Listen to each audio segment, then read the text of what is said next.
to call our meeting to order, but first we'll do a roll call.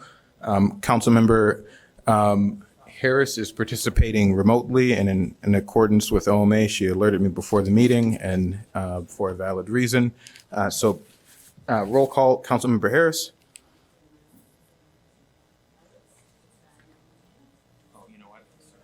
We may not have unmuted online.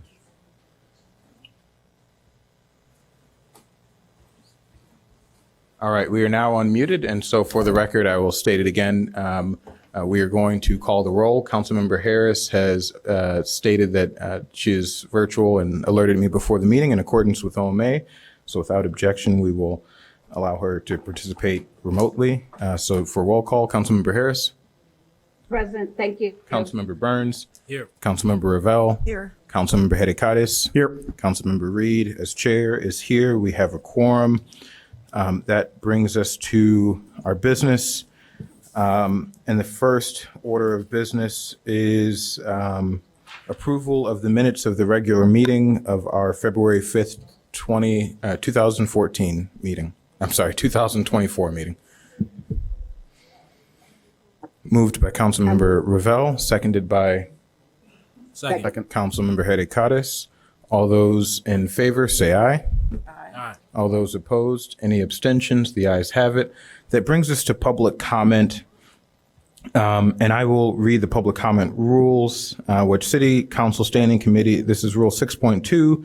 City Council Standing Committee shall provide opportunities for citizens to comment at the beginning of each meeting. For all of the standing committees of the City Council, except Planning and Development, a period of 20 minutes shall be provided for all public comment, and no individual may speak longer than 2 minutes and cannot cede time to another speaker. And that is those are the rules relevant to this committee. And today I plan on following those rules. So each speaker will be given 2 minutes. We will allow for translation, and we will conclude public comment after 20 minutes. Ms. Carlino, I think you had an announcement to make. Yes, hello. Hi, my name is Celia Carlino. I'm going to serve as your interpreter today. So please remind, I'm going to interpret, and please pause. If I raise my hand like this, it's for you to give you a signal to pause so then I can interpret what you say the most accurate possible. Okay, I'm going to now say in Spanish. Hola, soy Celia Carlino, soy la intérprete para ustedes el día de hoy. La sirvo como su intérprete y por favor, cada persona que quiera hablar, nos han dicho que tienen solamente 2 minutos para poder estar aquí. Y cuando usted hable, yo levantaré la mano para que usted haga una pausa para yo poder interpretar. De esta manera podemos hacer una interpretación consecutiva y cada personaje puede entender lo que se dice. Gracias.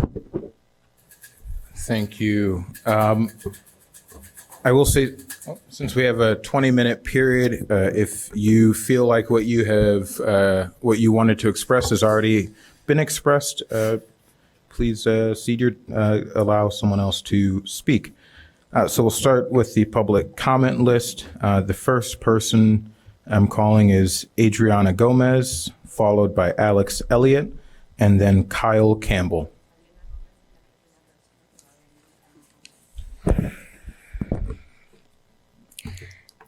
Hello.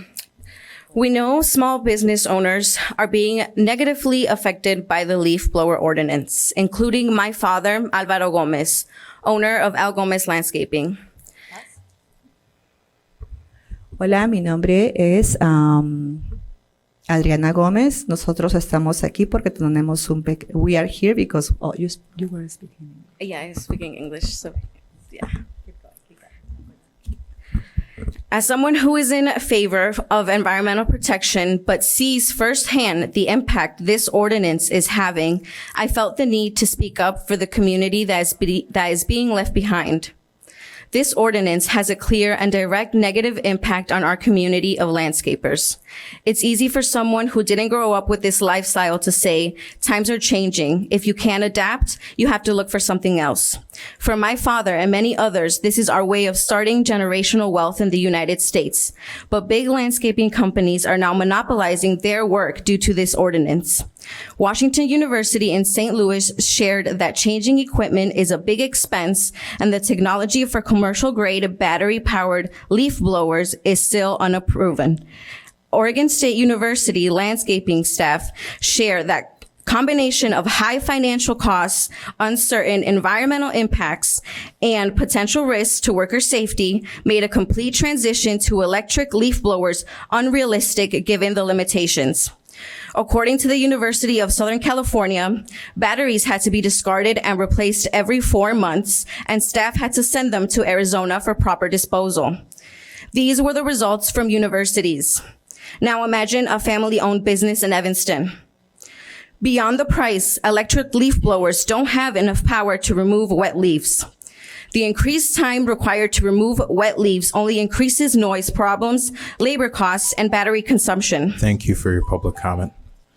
Next is Alex Elliott, followed by Kyle Campbell.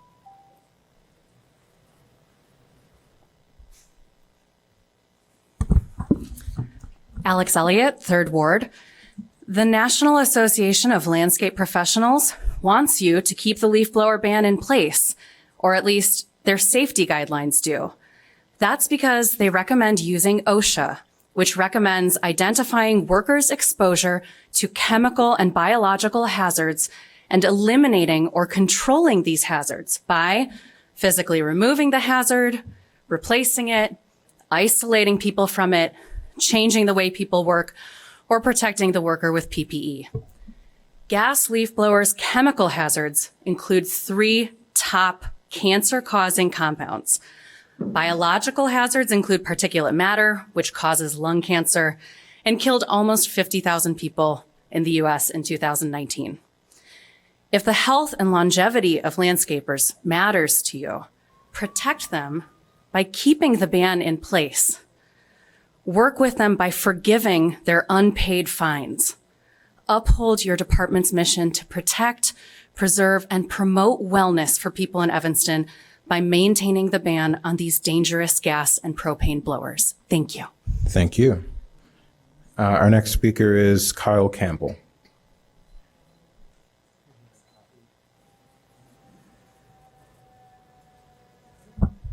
Hello, Kyle Campbell, 3rd Ward. I'm here to discuss a ban that sparked a polarizing debate about class and privilege.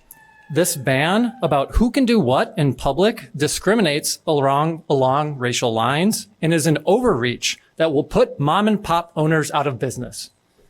I am talking about the ban against smoking indoors. These talking points are from a 1980s industry memo.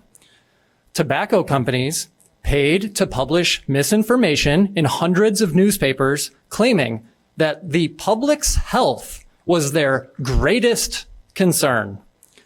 Today, many people's greatest concern about electrification is lithium. The photos of the mining, the impact on the environment and the communities is bad. However, 1, electrics do not require mining for each use while gas does. This chart shows the difference in lifetime emissions between the two, electric, gas. 2, gas options burn their fuels indiscriminately in our backyards, while electrics connect to regulated sources.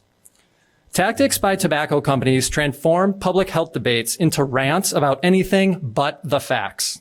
It seems the same is happening in Evanston. Public health officials fell for diversions about smoking for decades.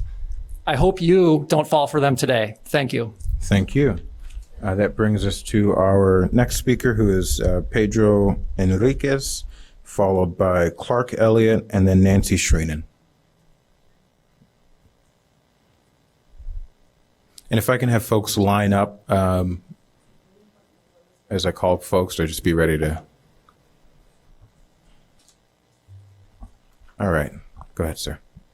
Good afternoon, and thank you to everyone who came here. I'm here to speak. So this young lady already touched on the inequality of the difference of leaf blowers with electric leaf blowers and gas leaf blowers. There's also a further inequality in the fact that you're working in a suburb where everybody has signs that says we're all equal, no one is illegal, we are all the same. However, there's a big inequality amongst the community of individuals that works in landscaping with the city of Evanston. Anytime there's a change given for other change for changes such as tobacco laws, electric and gas, we never give any. As far as we all know, as a community, there was no information given as to a time lapse as to when this change was going to be conducted from gas to electric. It seems it was implemented on us as a community, and we weren't given enough time to actually go ahead and make the change necessary. Again, this other individual already touched on the basis that it is highly expensive for all these mom and pop shops to basically switch and convert over to electric. And so this is the inequality that I'm speaking to you on. Evanston should basically present a realistic and attainable and achievable plan for all landscapers to be able to convert to this electric policy.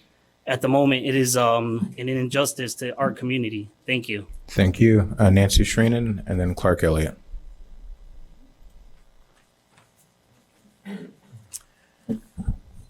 These current complaints are a foot in the door strategy by landscaping company owners who are mad at that the leaf blower ban is now absolute. Since 1994, when the first restrictions were applied to leaf blowers, they've exploited the public's lack of awareness about the restrictions and exploited the city's lack of enforcement. They want to return to the squishiness of the old days where they could easily flout the law. If the city succumbs now and backtracks on the ban, it will create more confusion than there is already, which I'm afraid some landscapers are banking on. Evanston needs to show leadership and commit to this ordinance that was years in the making, like 30 years. I have 4 points. Number one, enforcing the ordinance by using city personnel rather than relying on residents for enforcement. I have been subjected to Hector's belligerent crews, profanities for years, notifying them of the bans. Number two, enforcing landscaper registration. There is just a handful of registered landscapers listed on the city's website. The worst scofflaws, in my experience, are not among them. Number three, adhering to Evanston's CARP goals by questioning the premise of these landscapers that, need to blow wet leaves and so on. And by extension, definitely the residents who employ them, that leaves even need to be blown. Can the city educate residents who think otherwise, that residents who don't know? Thank you for your public comment. Leafless yards degrade the environment? Thank you for your public comment. Air flies, anyone? Next in line is Clark Elliott, followed by Amy Parker and Elizabeth Hicks. So if Amy Parker and Elizabeth Hicks can be prepared. Thank you, Mr. Elliott. I am Dr. Clark Elliott. I speak for 75,000 Evanston residents, including 14,000 children. Every scientific organization that ever looked at gas leaf blowers, such as the EPA, CDC, Yale Medicine, national experts and the medical director from Cedars-Sinai, from whom I quote, the medical consequences of leaf blowers are cancer, heart disease, respiratory disease, neurological conditions, cognitive impairment, hearing loss. This is what the experts say about these horrible devices. Children, lower reading scores, lower test scores, lower math scores, attentional difficulties, chemicals involved with these gas devices, benzene, butadiene, formaldehyde, VOCs, nitrous oxides, etc. Undoing our ban on leaf blowers brings back the equivalent of very nasty pollution of 105,600 cars every day driving around Evanston. That is actually 105,000 extra cars a day. I have here a Ryobi device, 730 cubic feet per minute. This will blow the shingles off of your garage. It is only very slightly less powerful than the petrochemical devices that are being used now. A full suite of batteries, 18 batteries to power this at full speed all day is less than $1,000. $1,000 for this commercial speed Ryobi device. This is an all-day charger. I have a LifePo 4 battery you can buy for $200. If you can use the microphone for the record. Oh, I'm sorry. It's a LifePo 4 battery. You can buy it for $210, and it will charge any kind of batteries, including for the Ryobi, all day long. If you have more devices, a bigger crew, buy more batteries. These are 4 times to 5 times cheaper than the still devices that are being quoted as costing $15,000. By the way, this Ryobi device is 28% more powerful than the still devices. Thank you for your comments. That brings us next to Amy Parker, then Elizabeth Hicks.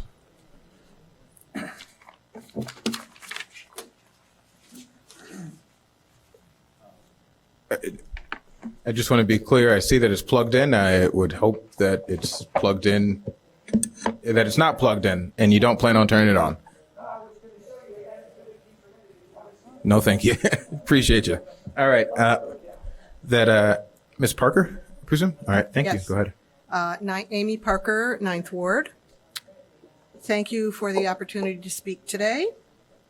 We strongly oppose any rollback of the gas-powered leaf blower ban, temporary or otherwise. First, as you've heard, these machines are problematic in virtually every way, from human health to environmental impact. As Northwestern professor Nina Kraus has explained, excessive sound is detrimental to all living beings. No tidy yard is worth that cost. Second, Evanston's ban did not happen in a vacuum. Over 100 U.S. cities have bans, and more are considering or preparing them. In a rapidly changing world, municipalities have to adapt. Yard workers are not the only ones who will be impacted. In fact, Evanston's yard workers are fortunate that the city is willing to help them. Third, while we appreciate the committee's kind-hearted impulse to bend the rules, surely there are ways for the city to enhance support for smaller companies without rolling back our ban. The interest of a handful of operators cannot outweigh the duty of Evanston's City Council. I'll wait.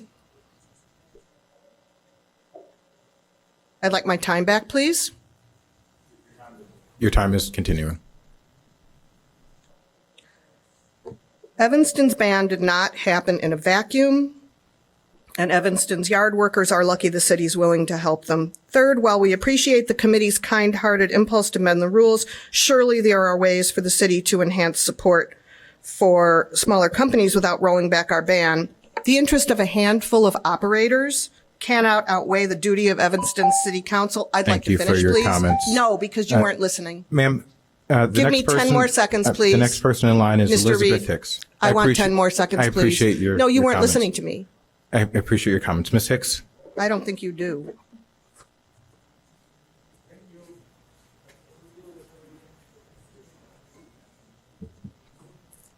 Hi. I'd like to share the impact of the gas blower leaf ban, which has had a good effect on my health. Before the ban, maintenance workers for my apartment used a gas-powered leaf blower near my windows often. If I couldn't get my windows shut fast enough, I'd end up with exhaust in my apartment, which could lead to an asthma attack for me.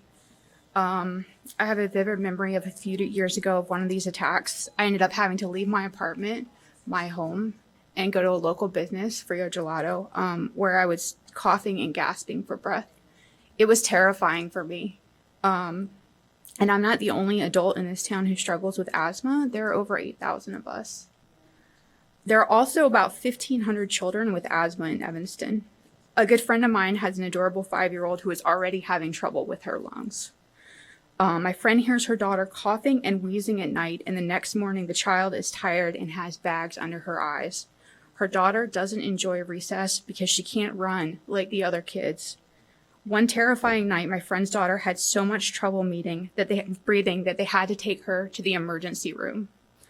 Now multiply that by 1,500. 1,500 wheezing, coughing, tired kids. We've created a world where our own kids can't breathe. Last year's leaf blower ban was a step in the right direction, a step to a world where we can all breathe. I ask the committee to please keep the gas-powered leaf blower ban in place to protect public health. Thank you. Thank you very much. The next person is Steve Hart, followed by Hector Herrera, and then Carlos Solis. If folks can line up. Thank you. Mr. Hart? Hi, Steve Hart, Third Ward. Proud Evanston resident for 31 years. I've always been proud to live in Evanston as a really progressive city, as a model for other cities. And when we passed the leaf blower ordinance in 22, that was I was thrilled, very proud. If you guys walk this back, that's an embarrassment. We fought hard to land where we are. If you lift the ban and put a moratorium in place, it's going to cause confusion for residents, for landscapers. I don't think you can risk going backwards. I mean, if your intent is to uphold this going forward, you're putting that in risk. I don't have new information beyond what my colleagues have shared, but with the one exception. I'm the author of a published, I shared it with you guys. You guys probably saw my email earlier today. There's a change.org petition that I published in opposition of what we're talking about here. So no moratorium. At the time of this writing, it was 487 signatures. So yeah, there's a number of us here today talking against what you're talking about, but there's another 487 people that have signed on to staunchly oppose what you're about to vote on. So that's it. Thank you very much, sir. The next speaker is Hector Herrera, I believe. If not, Carlos, if you're standing there, feel free to just come up. Are you, Carlos? Yeah, please. Come on, Carlos. Yeah. Buenas noches. Buenas noches. Go. You're next. Go ahead. Bueno, buenas noches. Primero que nada, agradezco por el tiempo que nos dan aquí a los presentes, a los colegas. Estoy de acuerdo con la gente que dice que es dañina la gasolina. De acuerdo. Aquí nosotros lo único que pedimos nada más es que nos dejen trabajar en el spring y en el fall, porque con las sopladoras pequeñas de batería no nos es suficiente. Una batería como estas o las que nos han mostrado en el papel ahora nos dura 15 minutos. So, para nosotros trabajar un día, 2 personas en una camioneta, necesitamos 15 baterías o 20 baterías para poder trabajar un día. Económicamente,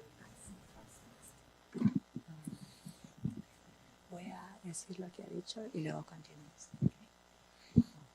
Okay. Hola, mi nombre es Carlos. Buenas noches. Yo entiendo. Hi, my name is Carlos. I understand what everything happened today. I only want to ask is to let us to work. I understand that this is danger, what using the leaf blowers, but I only want you guys let me to work. Let us to work in the spring, in fall. I also understand like the person who showed the battery, if I use one of those batteries, only let me work for 15 minutes. So imagine you, if I use one of those batteries and I only can work for 15 minutes and then recharge and takes time. especialmente cuando llueve en el spring, es demasiado pesada la hoja. Al término del año que pasó, no se limpiaron las calles. La ciudad tuvo muchos problemas con eso. Nosotros los yarderos nos encargamos de limpiar las calles.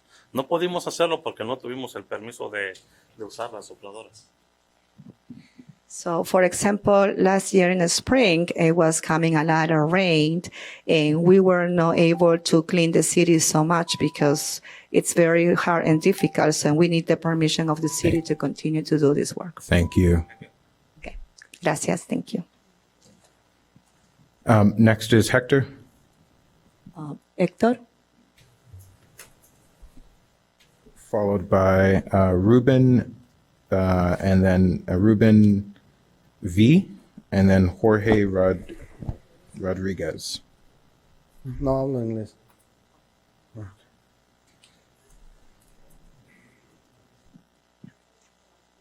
Ready? Yep.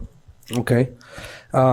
So back to what I was saying in the beginning, want to start with racial disparities, as in who are the majority of landscapers and the owners of the companies.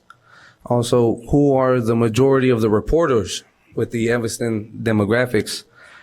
Who's enforcing the ordinance? Because city residents should not be the enforcers. They should not be harassing, following, or intimidating small companies and their employees, as anti-immigration sentiment toward Latinos will affect the policing of Latino landscapers in Evanston. Flat out discriminatory practice and invited harassment and policing by non-city officials. Again, my people have been harassed multiple times. One of the speakers here tonight that mentioned my name, I have a video of her right now. So again, landscaping companies need more flexibility and some lenience to the introductory period. We were not given enough notice, as mentioned earlier. Time to make larger purchases to comply with this ordinance, and no sufficient funds to assist all of those companies that require funding to purchase the materials needed for a full transition of gas to electric. And again, we're talking $40,000 on a trailer. Plus, people are going to start realizing they went electric. These trailers here have a giant generator that's worth $11,000, and that's a small one.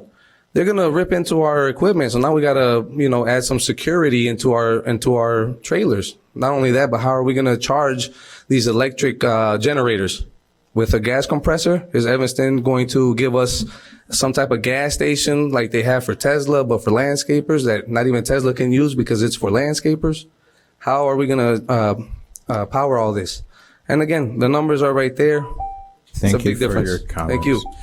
Next is Ruben, Jorge, and then Guadalupe. Ruben V, Jorge Rodriguez, and then Guadalupe Martinez. Ruben? Hey, buenas tardes. Buenas tardes. El punto mío es claro y simple.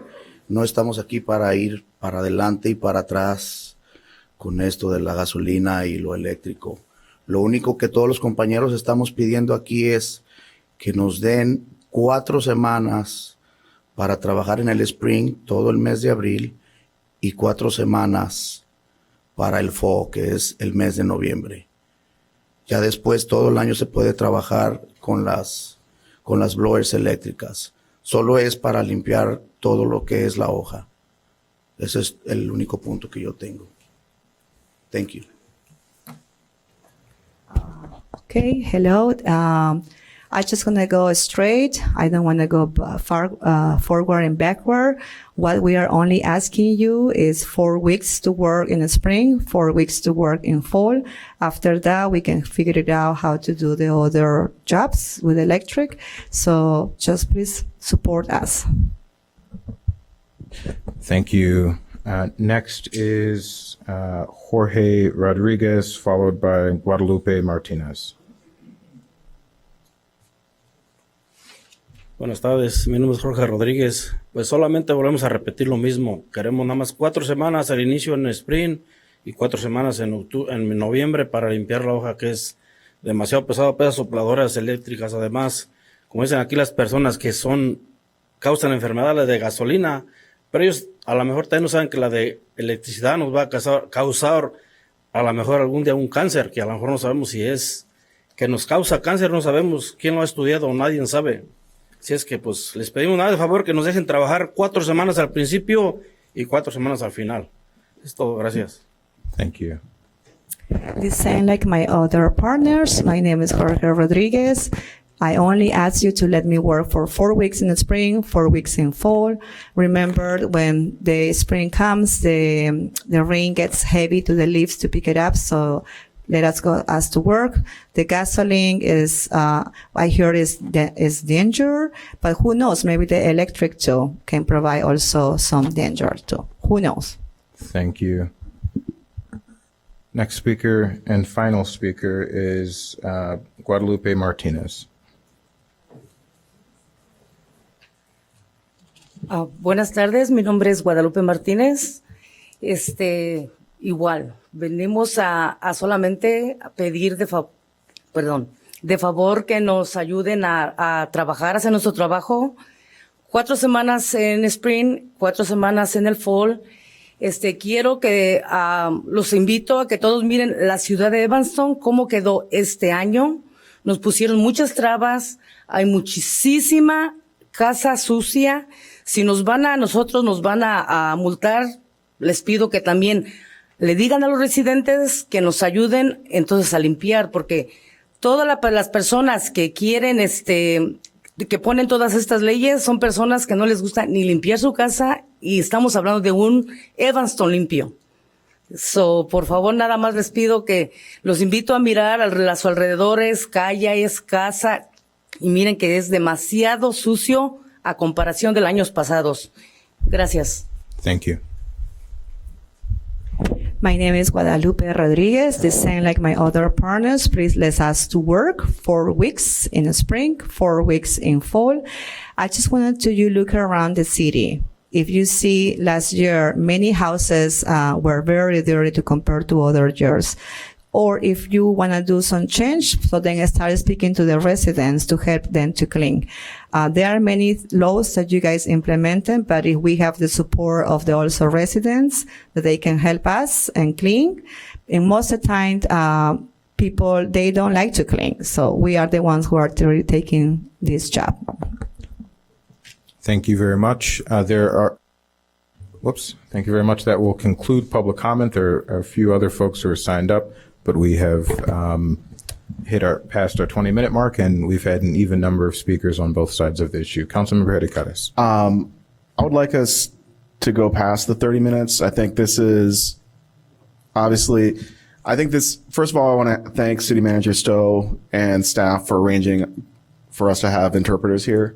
I think this is not a commonplace occurrence when we actually have Spanish speakers come here, and I think it's really important that we listen to them.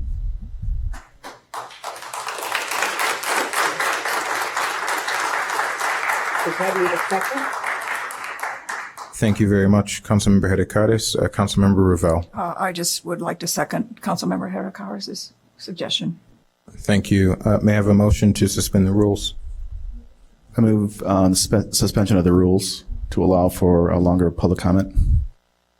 Second. Moved by Councilmember Hericares, seconded by Councilmember Harris. All those in favor say aye.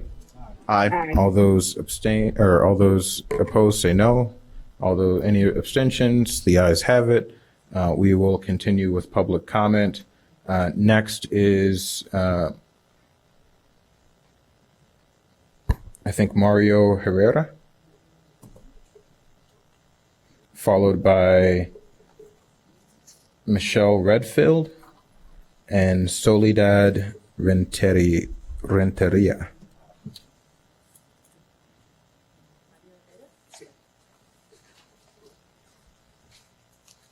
Buenas tardes. Buenas tardes. Mi nombre es Mauro Herrera y yo quiero expresar mi comentario acerca de las sopladoras de gas y las sopladoras eléctricas. Yo creo que aquí los presentes tienen información acerca de las sopladoras de gas, pero no se han informado de lo que causa el litio en las baterías eléctricas. El litio también es muy dañino, que igual como hemos comentado, es posiblemente más dañino y causa más cáncer. Todo lo que está hecho de litio al activarse con la energía causa más cáncer. Quizás deberíamos de informarnos un poquito más acerca de eso. Gracias. Gracias. Hello, my name is Mauro Herrera. Good afternoon. I understand that there is 2 types of leaf blower, gas and electric, but I also want to say like the leaf the leaf blower electric also is more dangerous than the gas. It's more possible that there is people that have more health problems because it's really dangerous than the gas. That's it. Thank you. Next speaker.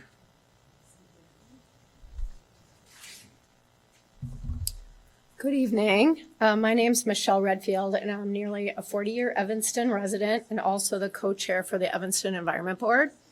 Here this evening to express the Environment Board's continued support for the current leaf blower ordinance to this Human Services Committee.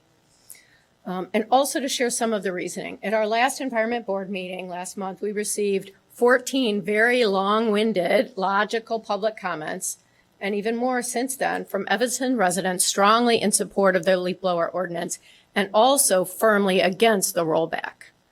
We've received even more since then, and anecdotally, I've not heard a single community member that is against the leaf blower ordinance.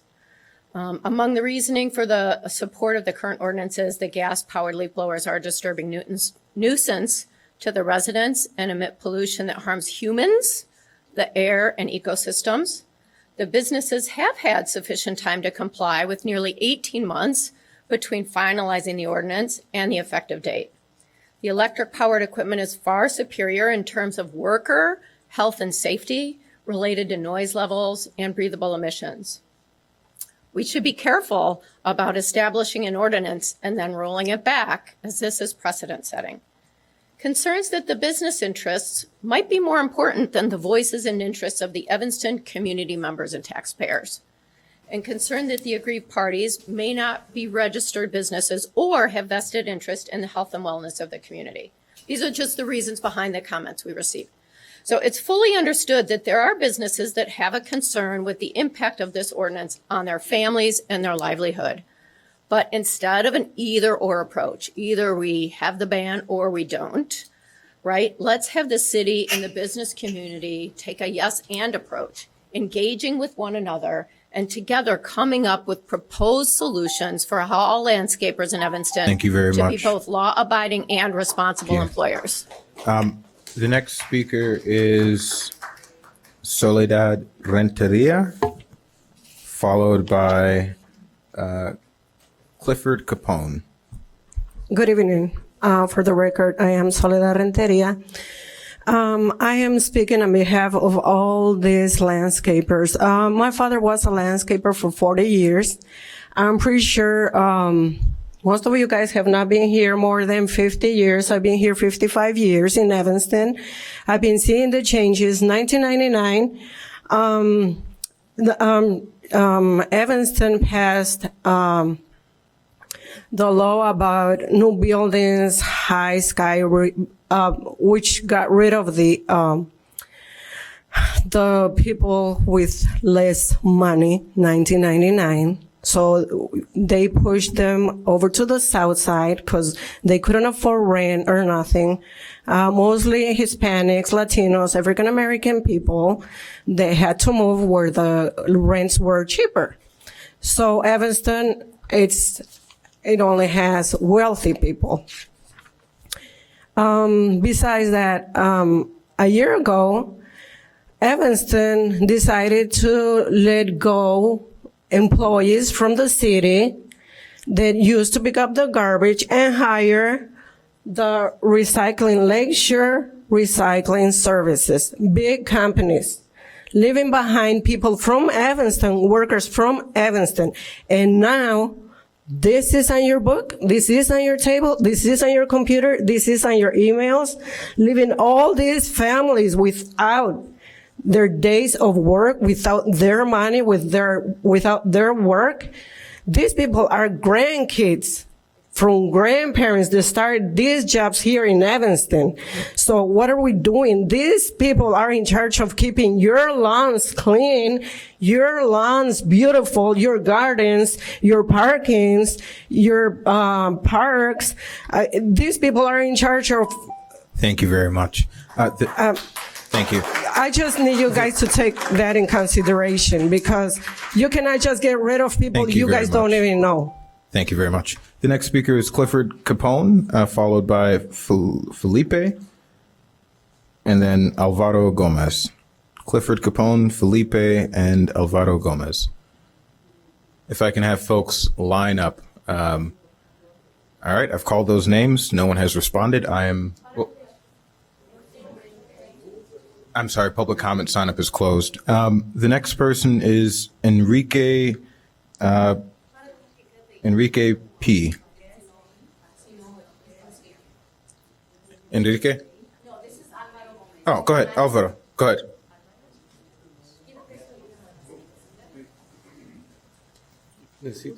Sí.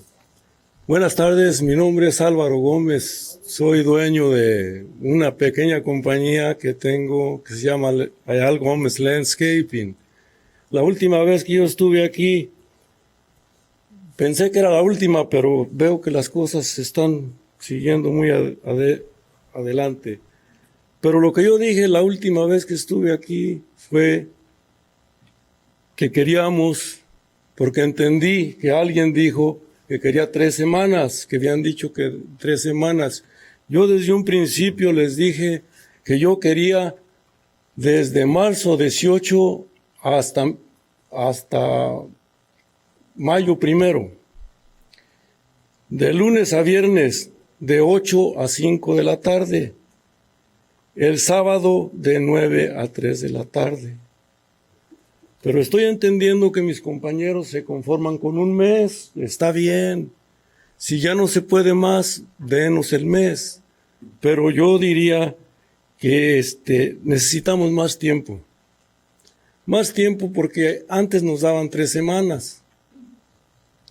Ahora nos quieren dar, antes nos daban 6 semanas, que era mes y medio. Y ahora nos quieren dar nada más 3 semanas. Entonces, mis compañeros pidieron un mes, o sea, 4 semanas. Pero yo diría que si es posible, nos dieran esas fechas, que es de marzo 18 a 1 de mayo y de octubre 15 a 15 de diciembre. Y como les digo, los horarios de 8 de la mañana a 5 de la tarde. Y los sábados, pues de 9 a 3 únicamente. Es todo lo que pido. Thank you very much. And for clarity, I'm not counting the translator's time toward his speaking time. Okay, Alvaro Gomez. I'm owner for a small company, Gomez Landscaping. Last time I was here, I understood that we're going to be working for 3 weeks, but what I want is from March 18 to May 1st. That's the request that I think I'm asking from during the week. We want to work from 8 a.m. to 5 p.m. Saturdays from 9 a.m. to 3 p.m. I see some of my partners here. I also feel okay with 1 month, but I'm not really, this is not what I'm looking for. We're really asking for March 18 to May 1st, the same time, during the week, 8 a.m. to 5 p.m., Saturday from 9 a.m. to 3 p.m. And also October 15 until December 15. Thank you. Thank you very much. The next speaker, I think we're moving to folks who are online now. So the first speaker online is Craig Conover. Is Craig Conover online? Followed by Anna Grossman and Amnir De Leon. So please be prepared to speak. Craig? Don't see Craig. All right. So then we'll move on to Anna Grossman. Don't see Anna Grossman. Amnir De Leon.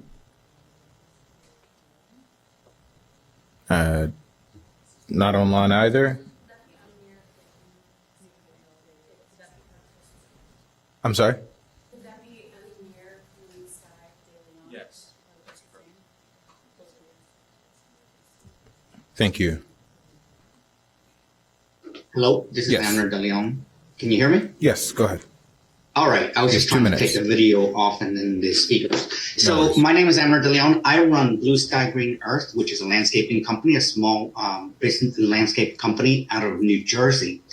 And I'm here to offer you support and ask you to keep the ban on. I have heard all the arguments prior to this in New Jersey, because I do attend quite a few council meetings around town. From the leaves being too wet, too heavy. Even in Texas, somehow the leaves are bigger, just like Texas is, right? So I'm also an approved vendor for Princeton, New Jersey. So I do service some of the properties for the town. I am currently in Sustainable Princeton, which is an advocacy group for this is what we do. I heard a couple comments. Registration, I do encourage you to register landscapers, approved landscapers. Your residents will look for those approved landscapers. Battery technology has improved a lot. There are different charging solutions out there.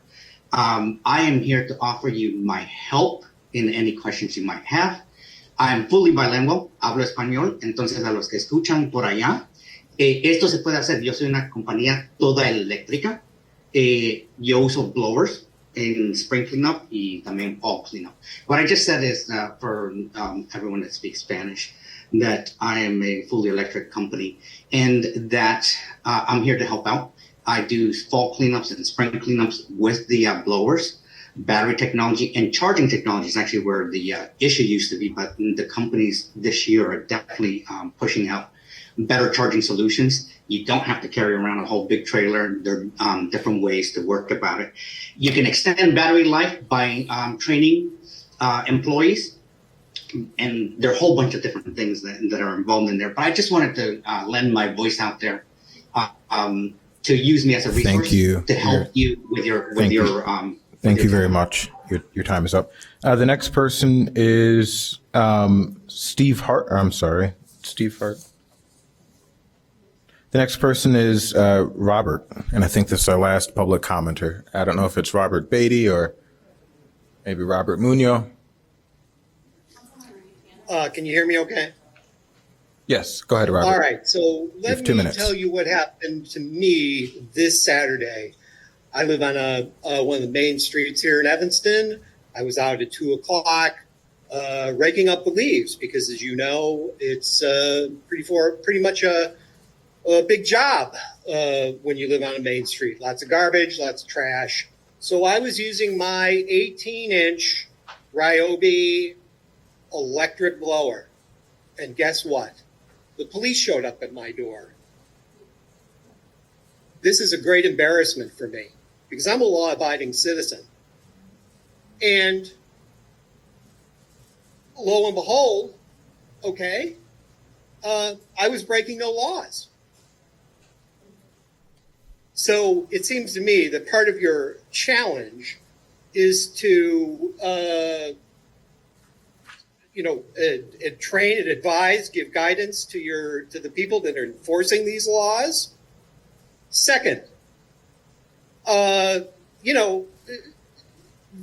just face it. I don't have, everyone knows that gas-powered appliances are bad.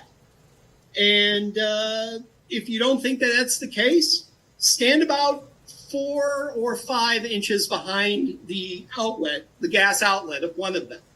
And what you will find is that is the climate that you are going to get in about another 30 years if you keep it up. Now, clearly I'm upset, and because the enforcement of this thing is clearly off the rails.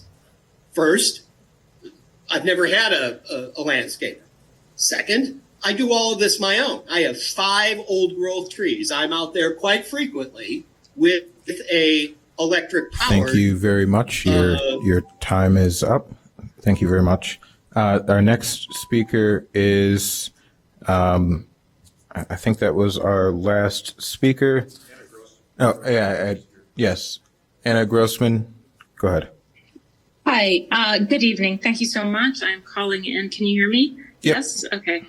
I'm calling in from New Jersey, and I just wanted to send my support. You can do this, Evanston. We look to you from over here on the East Coast. You did it before we did. We have done this in Montclair. We are no longer using gas-powered leaf blowers in our town year-round.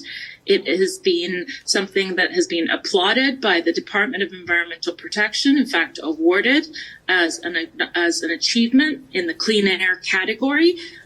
You cannot roll back something that is being done for public health. Think about it. The reasons why you did this were all because of public health. To all of a sudden pause it is inconsistent with any kind of public health driven policy. It doesn't make sense. Also, from a technological point of view, the technology is there, the equipment is there. We have people who have transitioned easily, and they're all small mom and pop landscapers here. These instruments If I can ask for order in the chambers, please continue. Sorry. These instruments are unhealthy. They pose a threat to the workers and to the residents.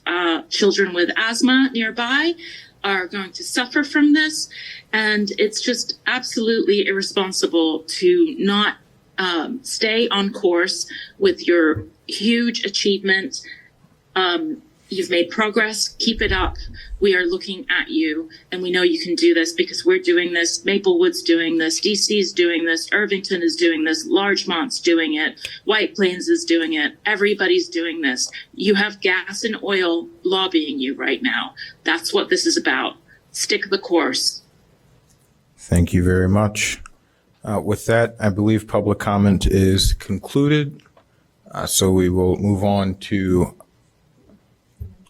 yes, I will mention that we have received a number of written public comments, some from folks who have spoken, Craig Conover, Ben Shapiro, June Hunt, Alex Elliott, Leslie Shad, and a list of others signing on with Leslie Shad. And so I'll acknowledge those public comments as received. With that, we will continue on with our agenda, and that brings us to items for consideration. May I have a motion for item HS2, which is review of the Evanston Police Complaints and Comments Report. I move approval of HS2. Moved by Councilmember Herrera, seconded by Second. Councilmember Ravel. Good evening, committee chair, committee members. Aaron Warnick, Evanston Police Department Office of Professional Standards. I ask tonight that you accept and put on file the report for Evanston Police Department complaints and comments, and I'm here to answer any questions that you might have. Yes, if there are no questions from the committee, I do have one. I did notice that a number of the complaints were sustained, and Can you talk about the board that reviews police complaints? If I'm not mistaken, we have a number of vacancies on that board. Is that accurate? It is not accurate. It's actually Okay. fully staffed. It's Fully the staffed. Yeah, Citizen Police Review Commission. It has 9 members. It's currently fully staffed, and attendance has been pretty good overall. We've had one member who was kind of absent and was spoken to and has been present since. So we've been able to have a quorum for every meeting. Okay. Thank you very much. That was my only question. I was going to make a pitch for folks to join. I could have sworn I read there's a vacancy somewhere. All right. With no further comments, all those in favor to accept and place on file the police complaints and comments report, say aye. Aye. All those opposed, any abstentions? The ayes have it. If I may, if we can change the order of the agenda a bit, I think there are 2 items we can, or at least 1 item we can maybe deal with quickly. Is there any opposition to that? I'd like a motion for item HS4, which is Resolution 20R24, honorary street name sign designation.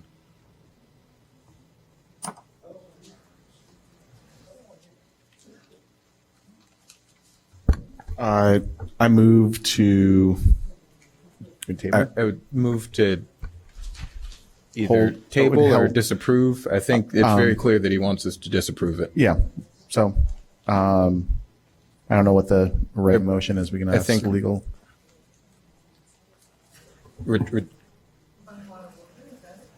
No. Just we want to make a motion for item HS4 to deny it at the request of the. Well, let's Yeah. move to hold. Yeah, or I'm ready. table. Okay. Good evening, Chair Reed, members of the committee. Catherine Penrose-Lund, Assistant City Attorney. You could do it as a positive motion to approve and then vote And then it down. reject it, or I'm hearing. So I'll take any motion at this point. So I think we should take, well, Yeah. my hand. Yep. So I will motion to table. Motion Second. moved to table, seconded by Councilmember Harris. I don't think this is debatable, but it's not debatable. do we have to have a time? We table it to a certain. Yeah, it needs to be tabled to a certain date, and I have a question. I'm sorry, Councilmember Harris. I'm sorry. Okay, thank you so much. Do we need to say why? I think people are going to be confused. Yeah, so let's move approval first, and then we can discuss it, and then we can move to table from there. Thank you. Okay, so then I move approval of the honorary street name designation. And I'll second. I'm sorry. Do you withdraw your original motion? I'll withdraw the original Okay. motion. The motion on the floor now is by Councilmember Ravel, seconded by Councilmember Hedekadis to approve the street sign. I will just share as chair that Mr. Bennett Johnson has shared that he would not like the city to honor him in this way because the city has not taken up a ceasefire resolution with the Israel-Gaza war. And I would personally say, I would say let's respect his wishes and just vote it down now. I don't think that we're going to change on that anytime soon. And so if this is the gentleman's desire, then I think we should follow his wishes. Councilmember Ravel. Well, unless we think that he might change his mind after the international situation changes. I think he has unequivocally said that he does not want to be associated with the city. Okay.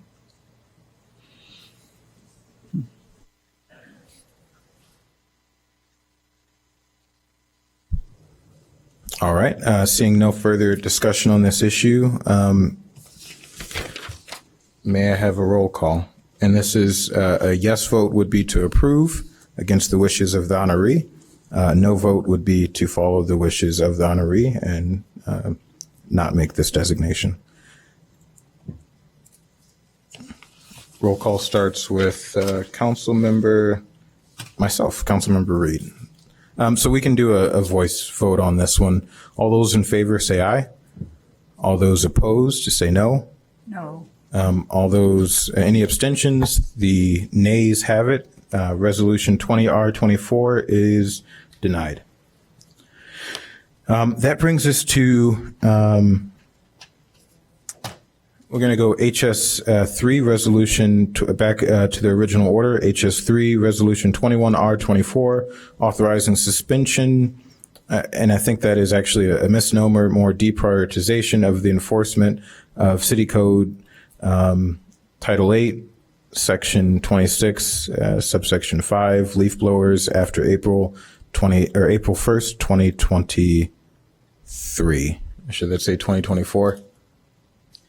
Yes. It's the wrong dates. May I have a motion for that? I'll move approval of HS3. Moved by Councilmember Hedekadis, seconded by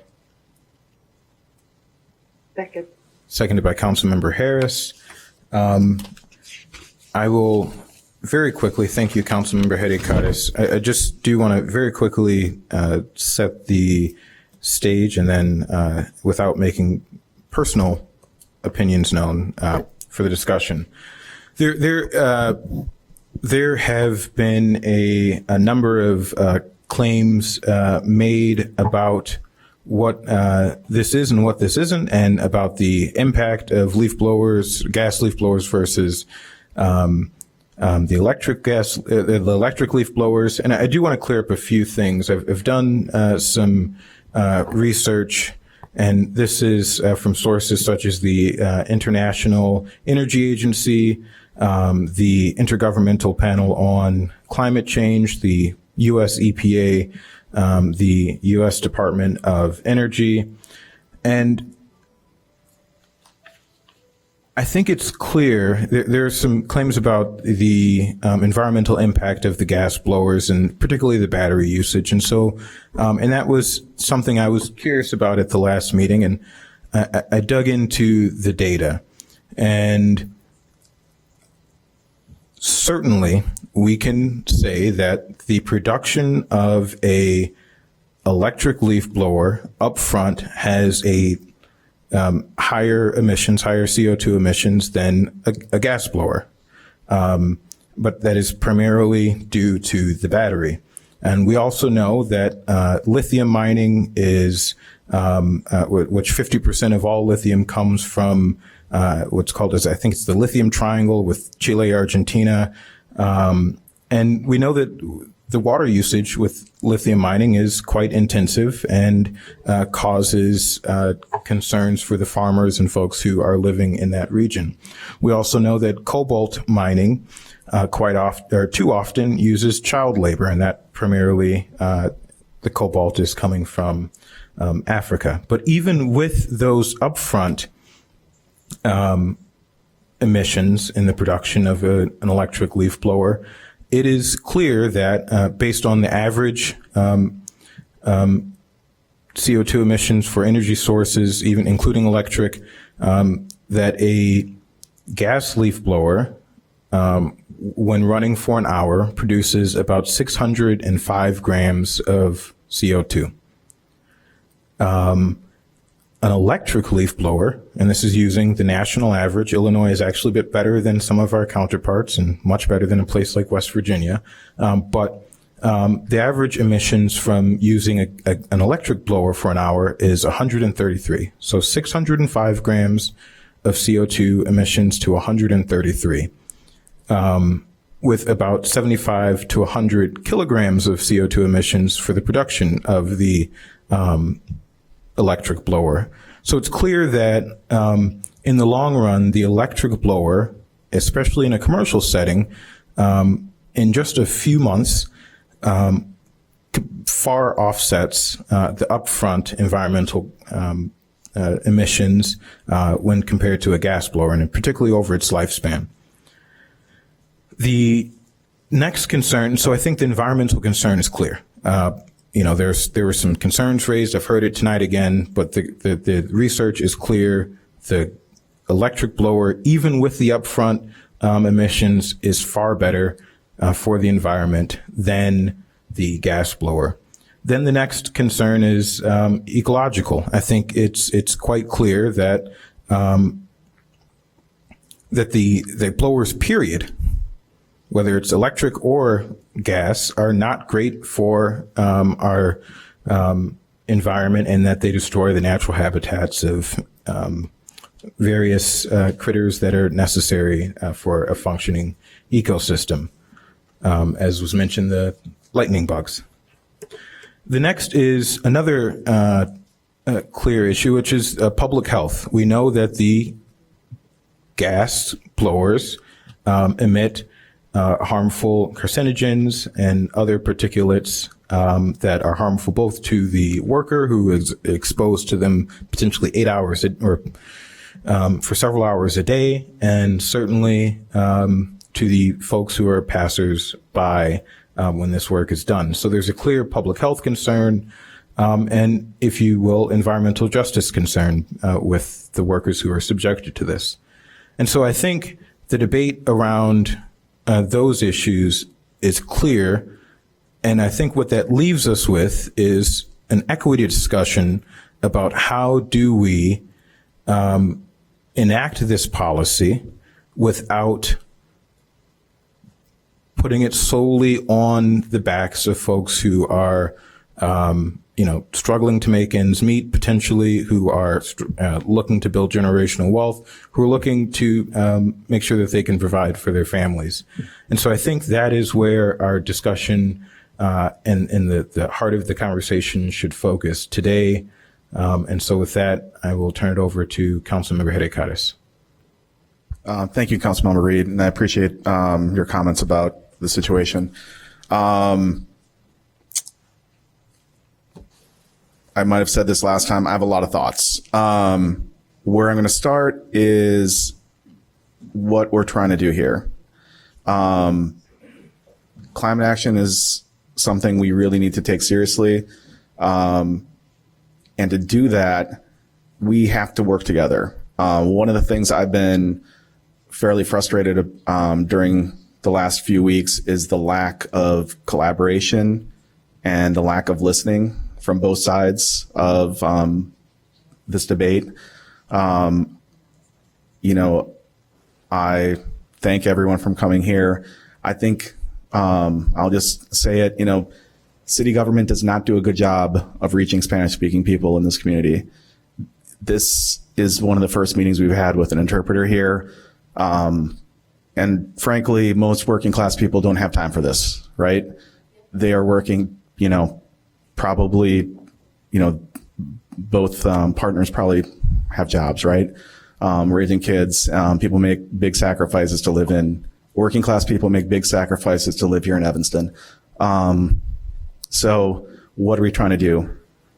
Me personally, we all have to get to that point where the businesses can thrive and we can also meet our environmental concerns. A year ago, it was very concerning when we only had 3 or 4 grant recipients. Director Ogbo, I know your staff has done a great job of getting signups. Our registered landscapers went from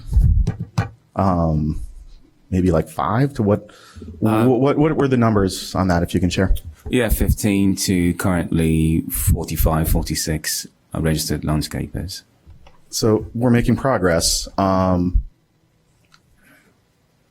Kara Pratt, could you speak to the grant process and if we've had anyone apply? I know I've told people about the Sustain Evanston.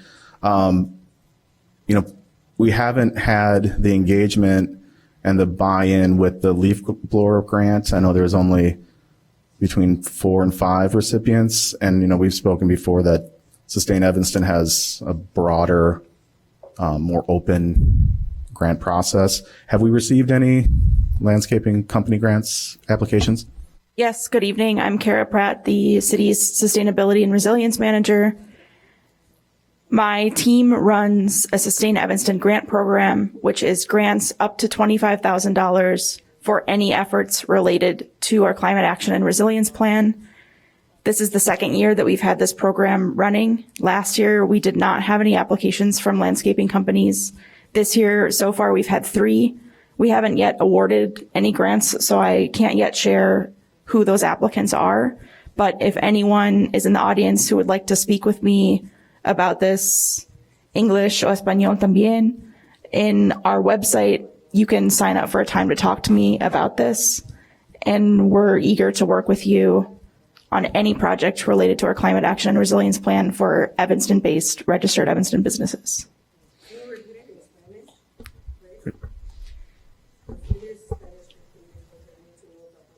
Sure. Is that not, only some people can hear what you're saying? Is that what's happening?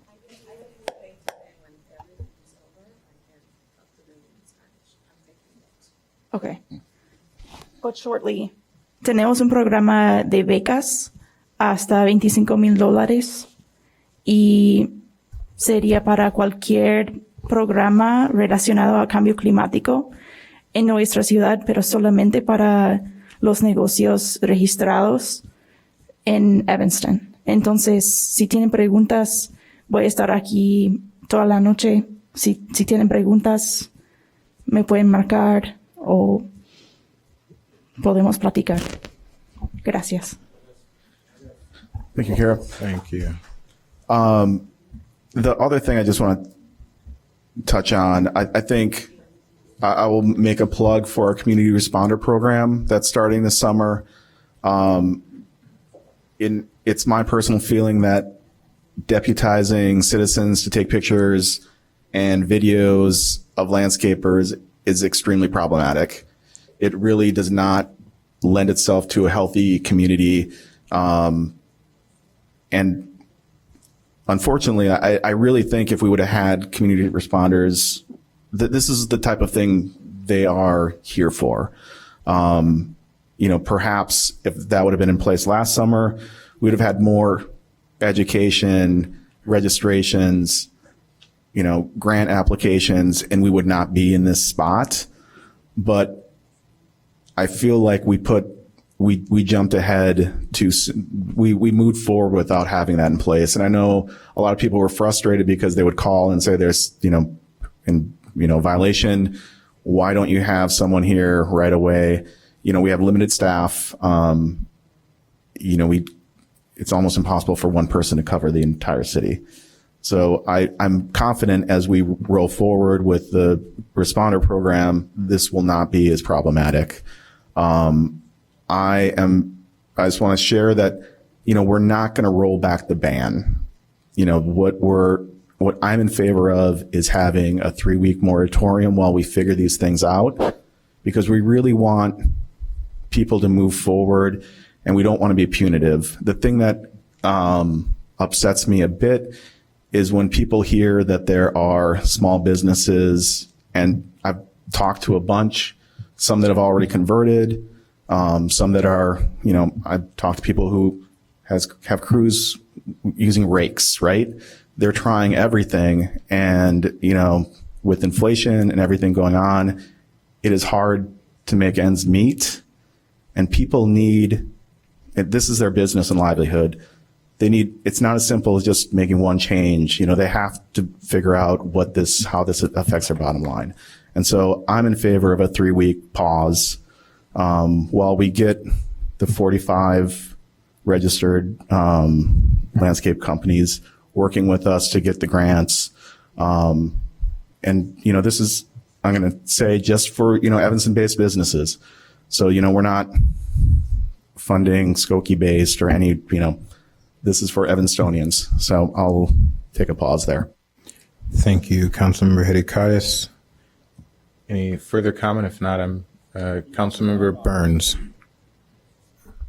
My hand is up. Oh, sorry, I did not see your hand raised. So Councilmember Harris. No, Councilmember Burns can go first. Go ahead. I think she can hear me. You're up, Councilmember Harris. Okay, thank you so much. So, thank you everyone who came and shared. Can you guys hear me? If you can maybe adjust your mic to be a bit closer or speak a little bit louder, but we can hear you. The mic is. Can you hear me now? It might have gotten worse, but we can hear you. Okay. Can you hear me now? Is that better? No. I apologize. So first of all, thank you all so much for being patient, as I had a situation at work and I couldn't leave the office on time to get to the office. So thank you so much for allowing me to take this meeting there or here while I'm at work and you all are there. And thank you for everyone who came and gave input, whether it was today or via email. I've received numerous emails on both sides of this situation. I want to say a couple things, and some of them my counterpart, Councilmember Hedicadis, has already hit on, so I won't expound on it deeply, but I think enforcement has been a problem. It has been a problem for us in Evanston.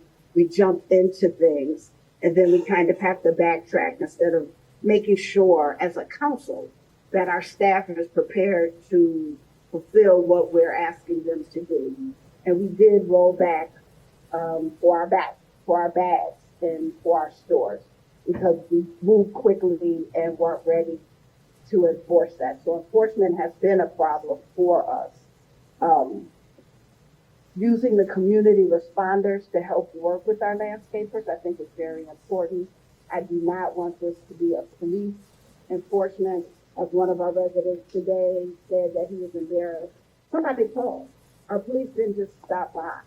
So our residents aren't even fully clear what the ban is. So somebody called, the police had to come, and there could have been a situation happening where we needed a police response somewhere else versus at this situation. So I do think we have to. It's getting harder to hear you. It almost sounds like the volume is going down or muffled. Maybe there's something in front of or on top of your microphone.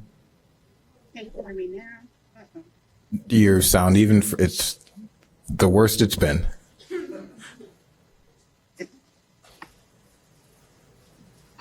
Is that better? I'm sorry. That is better. Okay, so I'm moving to my laptop instead of my office, but whatever. So yes, we as a city have to work on what enforcement looks like. We sit on the dais and make recommendations, and sometimes we're not paying attention to what we're asking our staff to do for enforcement. So we really need to look at that. And the community responders would be a great way to make this a better situation on all sides of the situation.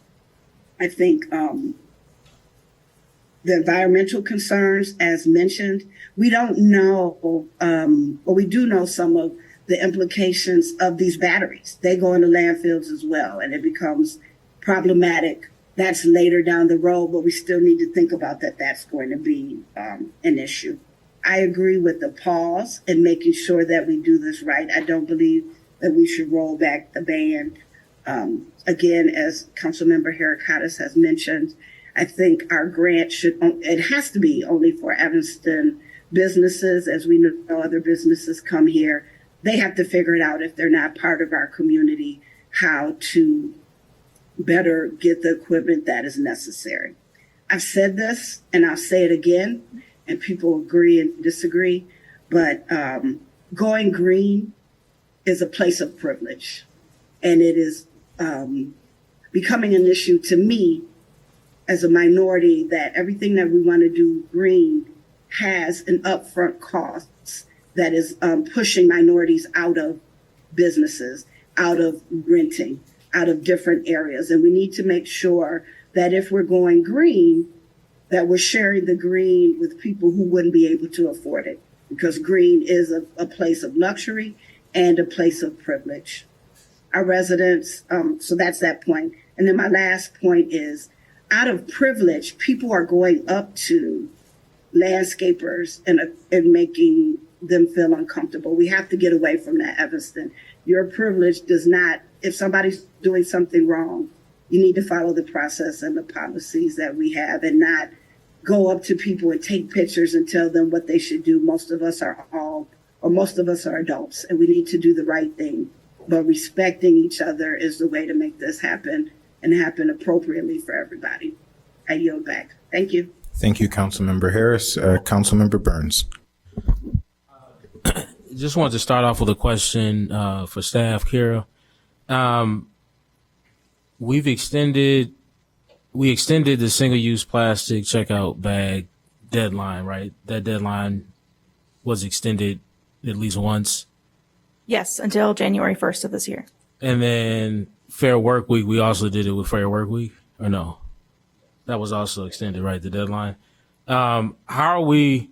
Because we've run into this before, at least part of this discussion, as relates to how much kind of time or notice we're providing for these changes. This has come up before, obviously, with single-use plastic checkout bags and Fair Work Week. And so I'm wondering, and actually maybe this is a question for my colleagues and not you, Kara, but I guess how much time should we be allowing, and should we look at it as date when and you might, Kara, you still may want to respond to this.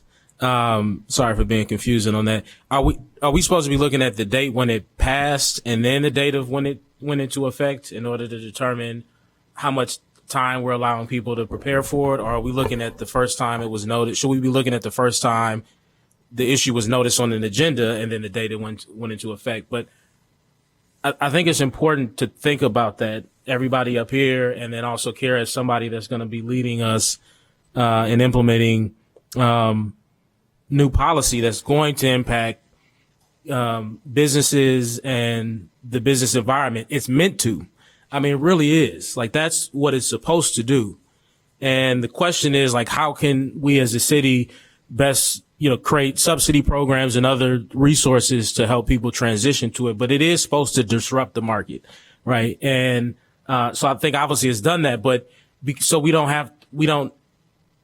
I feel like we risk the chance of being back in this place unless we can figure out how much amount of time is the right amount of time for implementation. And then when does that start? Should we start at when it's first noticed on the agenda? Does it have more to do with how well we, engage the community, how much input we gather? I just think it's, cause that's a big part of this. Let's get into that a little bit as well. So hopefully we don't find ourselves, back in the same place. We have two lights on, and I think everyone should weigh in on this. I think from a technical standpoint, and maybe Ms. Sloan, really the official notice that something is the rule is when we adopt it, when it is officially adopted as law, signed by the mayor and codified. I do think the Harris rule, if you will, of allowing at least 6 months notice is a fairly decent standard, but I do think that there are discussions that have happened community-wide for years. And folks should, there is a responsibility of citizenship, of residency, and I think being involved, particularly when something deals with the regulation of your industry, is key. Councilmember Hericares, followed by Council. Real quick, I'm sorry, to pick up on that because I don't want that to get lost. If we're saying that it starts when something is adopted, then how much time, Kara, do you remember, or anybody, how much time we gave, including the extensions for single use and Fair Work Week? Single use you might have the answer for. For single-use bags, I believe it was 3 months. Total with the extension? No, before the extension. Before the extension. Yeah. With the extension, it would have brought it, I think, to 6 months. 6 months, okay. Community engagement for that topic started maybe 6 months before passage of the ordinance itself. Okay. Good evening, committee members. Allison Leipziger, Policy Coordinator. For Fair Work Week, we had May, June, July, August, 4 months before the extension, and then with the extension, 5, 6, 7, 8. 8 months. And where are we at here with this? With the leaf blower ordinance? Yeah.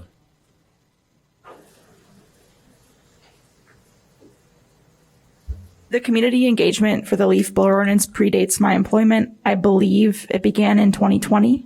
Is that correct, Director? But as far as passage Just date, use, adoption. passage date to, adoption. Passage was in November of 2021. In effect date was April of 2023. Oh, well. So what is, I'm sorry, my mind blanked. What's so how many months? So the ordinance passed in November of 2021 and implementation started April 1, 2023. So that gives you approximately 18 months from when it was passed to when it was implemented. Thank you. You have your comments concluded?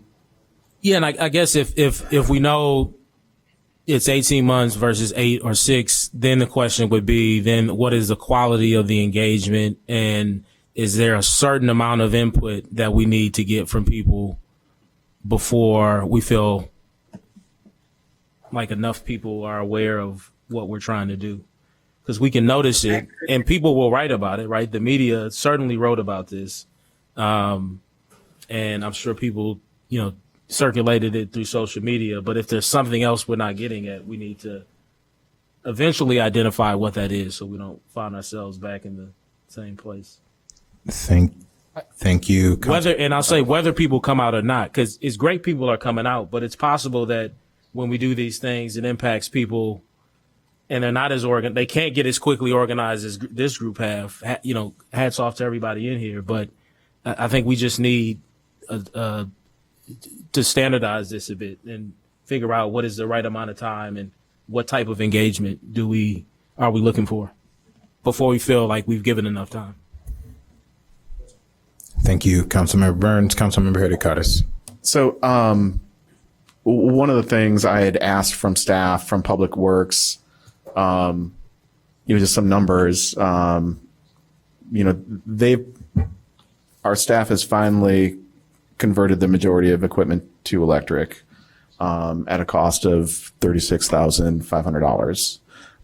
That includes also trimmers, chargers, batteries, pole saws, mowers. So it's not cheap. I want to note, I wasn't on council when this passed, but one of the things that, I would have, advocated for a change, we did not hold ourselves to the same standard. I don't think we even are, I think we're exempt, if I read it correctly. We're exempt for our playing fields. Yeah. And also golf courses, And which golf I think, courses, right. yeah, which I think it should be, I think everyone should be playing by the same rules, when it comes to that. I've asked around, the fancy trailers, about 25,000 for a big crew. Me personally, I don't think I should, and I don't know what the right, terminology would be for this, like moratorium or, less, priority on enforcement. I think we really need to pause this until we have a community responder program, because I think we are doing everyone a disservice by having people be deputized. What does engagement look like? I personally tried to reach out to people when it took into effect, and I couldn't get anyone to qualify, basically, because no one was registered. So again, I applaud Director Ogbo and Greg Olson for doing the outreach and getting people registered. What does that look like? I think we have to keep on engaging. I know just personally, we had a meeting with, I think, 40 to 50 landscape companies here at the Parasol Room, like maybe a month ago. And there were a lot of people who had received tickets that, like, where did I get this from? There was, truly not an awareness of what this was, So I think until we have that in place in the summer, I think we can continue the outreach. I don't know, Director Ogbo, do you have an idea of how many landscaping companies are based here in Evanston? Based on the 45 that are registered, 30% of them are registered here in Evanston. And I also understand the impetus of engagement, which we have amply conducted to the best of our abilities. And I think that's one of the reasons why we've had an increase of registrants, because that will certainly make enforcement easier. The challenges that we faced was that we didn't know the landscapers. So with the registration, we would then know, and it will definitely be easier for us to enforce, knowing who the landscapers are. But engagement is paramount, and we've employed a number of strategies in order for us to get here. Keep in mind, this is a new program. We've employed a number of strategies, and it's good to see that we are getting response. It's not as significant as we want it to be, but based on the efforts that we put in, we have started to see sort of a shift, and we've started to have the conversation. Regarding enforcement, we only have one individual who's enforcing this, and that's quite involved. You talk about administrative adjudication, writing tickets, fielding questions, responding to 311, and also patrolling areas of high incompliance. That can be overwhelming for just one person. My proposal is for us to look at hiring more individuals. I mean, we have shown that we do know how to do this, but we just need a little bit of help here to conduct the enforcement. So that's all I have to say. Councilman Berdicaz. Thank you. Councilmember Ravel. Yeah, so to respond, I think, to Councilmember Burns, I think we had adequate length of time between the passage of the ordinance and its implementation, but our engagement was sorely lacking. And I'm very encouraged about the number of companies that have now registered with the city. I think if we'd had 48 companies registered with the city when we passed the ordinance, we would have had a way to communicate with them for all those months to help them get up to speed on complying with the ordinance. So that we really fell down in that regard. And certainly our enforcement has been, we really need to rethink the enforcement. And I agree with Councilmember Heracars. It's going to be much better when we have our community responders. We can't have our neighbors harassing and reporting on landscapers. I mean, that's just not helping anybody. So, and I'm not quite sure what we do going forward, since we're not going to have our community responders until June. So that's a dilemma in my mind. There's some other things we should be doing, I think. The information on our website is, I believe, still not in Spanish for our landscaping materials and our...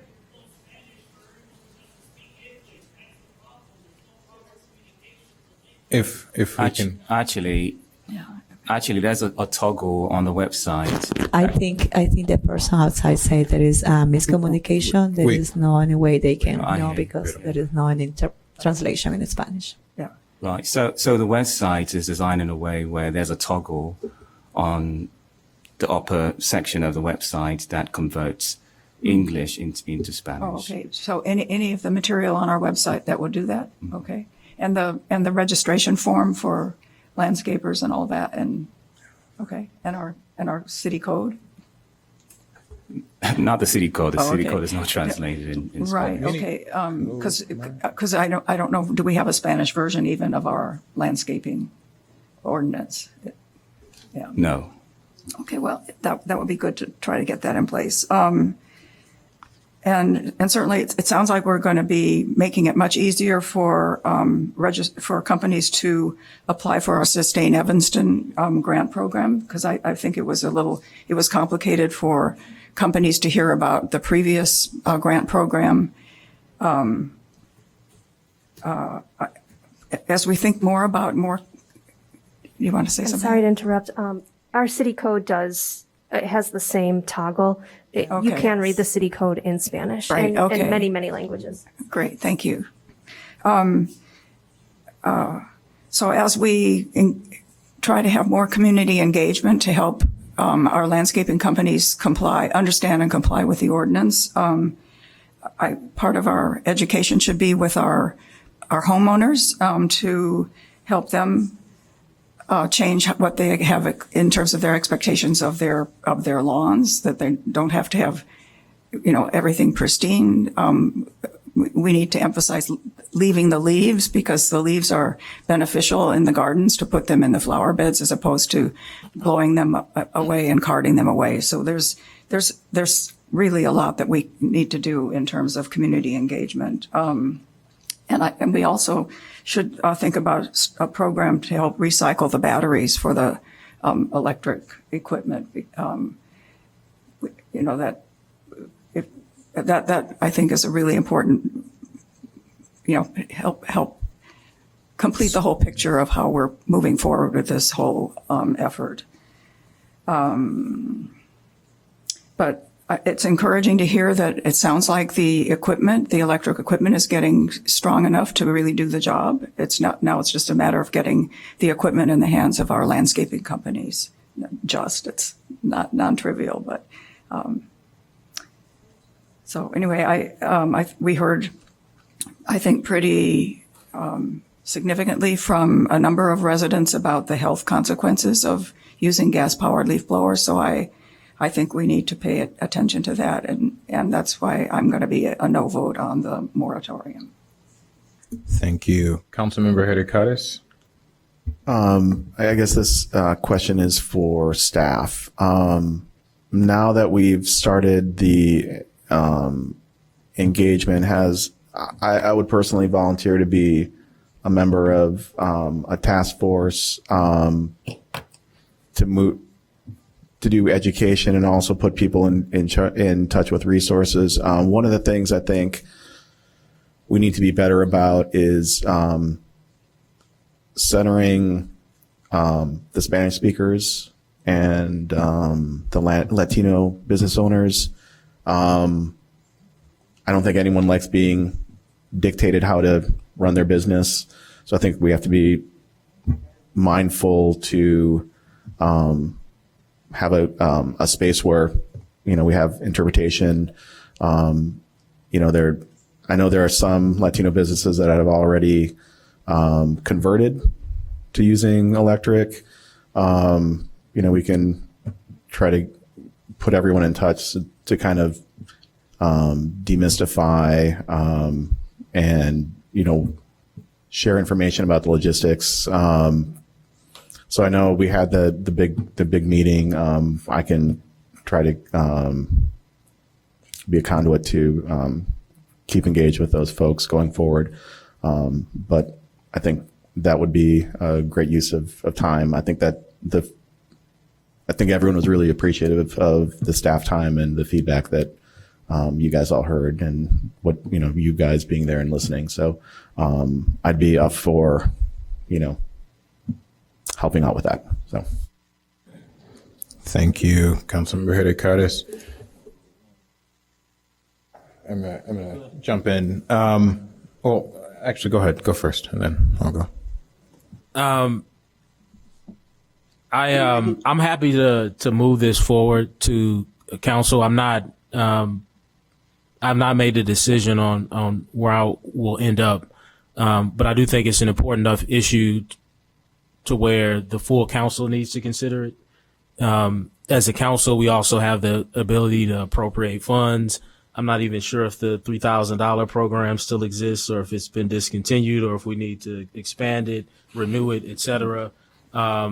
So because I think council is the right venue to figure out what's next, I think it's appropriate to move it on to council. I will say in that time, because it sounds like we have so many people registered, let's understand what their needs are. Let's start to look at some of these products that are on the market for them and understand, what the costs are and what the subsidy needs to look like for Evanston businesses.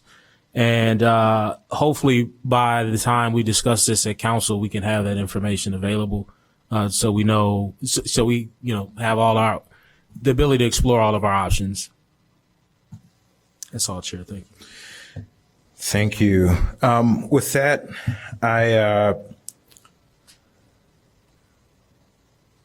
My hand was raised. Oh, I'm sorry. Go ahead, Councilmember Harris, and then I'll speak. It's okay. I was just intrigued that our golf courses and that, which to me is a place of privilege to be able to golf. And I do golf, have clubs and all that, but that certain places are exempt, as mentioned before. If we're going to do it, then we should do it right. I know that comes with a financial price tag for the city, but it is not equitable. And I'm going to keep preaching about that we've got to be equitable in all that we do. Thank you. I just want to make sure Thank you. that. Thank you, Councilmember Harris. All right.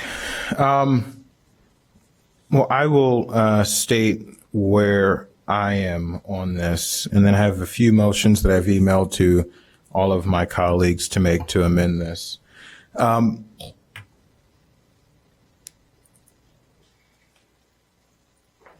This is, for me, it's been an really interesting policy to review, because there's so many lenses that you have to apply here. There's certainly the environmental lens. As we've said, there's the public health and environmental justice lens and ecological lens.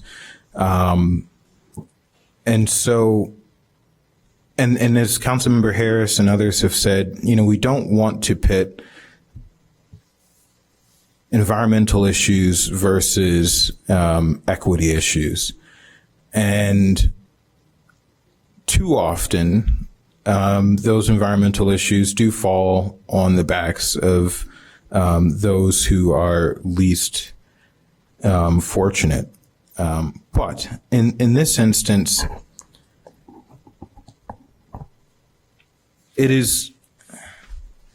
there are alternatives. Folks may not like it. You know, a simple rake works wonders, and leaving the leaves where they are is actually the most environmentally friendly thing to do. To me, this is very much like the conversation about electric vehicles versus gas vehicles. Well, the answer is really neither. The answer is public transit and riding a bike and walking. And so, you know, and those options are actually the most not only environmentally friendly, you know, equity minded as far as environmental justice, but they're also the most cost effective. As far as, you know, in this case on the business owner, and in the transit case on the person who is the individual or the family. So with that, and with the fact that, you know, I appreciate Councilmember Burns for running through the timeline of other policies. I sponsored the Fair Work Week ordinance and was very upset when we had to give an extension. I sponsored the bag tax and was upset when we gave an exemption there. And so certainly, as I can see where folks are coming from who have raised concerns about feeling like this is, you know, rolling back an ordinance. But in both of those cases, or at least in one of the two, I know that I came around to supporting it because it's not truly rolling back the ordinance. It is allowing for time to make sure that we get it right. And I do think that a 3-week period, which is less than what the landscapers are asking for, certainly more than what the proponents of keeping the ban in place, far more than what they would like. But I do think it's a nice middle ground. And I do think there are some changes to this that should be seen as a win for potentially both. And so I would like to move a few amendments. First, I'd like to move an amendment to, I think, what Councilmember Harris raised and what others raised, what even Councilmember Harris and Herricares raised about the fact that the city and golf courses and other entities are not included in this ordinance. I think we need to fix that. And so I'd like to make a motion to amend the resolution to include within the text of the resolution, right, that if we approve it, that a special order of business to amend 826.5 would be placed on the council agenda no later than the first meeting in June, which would eliminate the exceptions for government and for golf courses, and alter the enforcement policy as to reduce negative interactions between residents and landscape workers. And as I said, this special order of business should appear not later than the first meeting in June. So do I have a second for that? I'll second that. moved by myself, seconded by Councilmember Hidekadis. Is there any discussion on that particular motion? Councilmember Revelle. Oh, could you clarify the second part of that amendment? Because Yeah. the timing on that?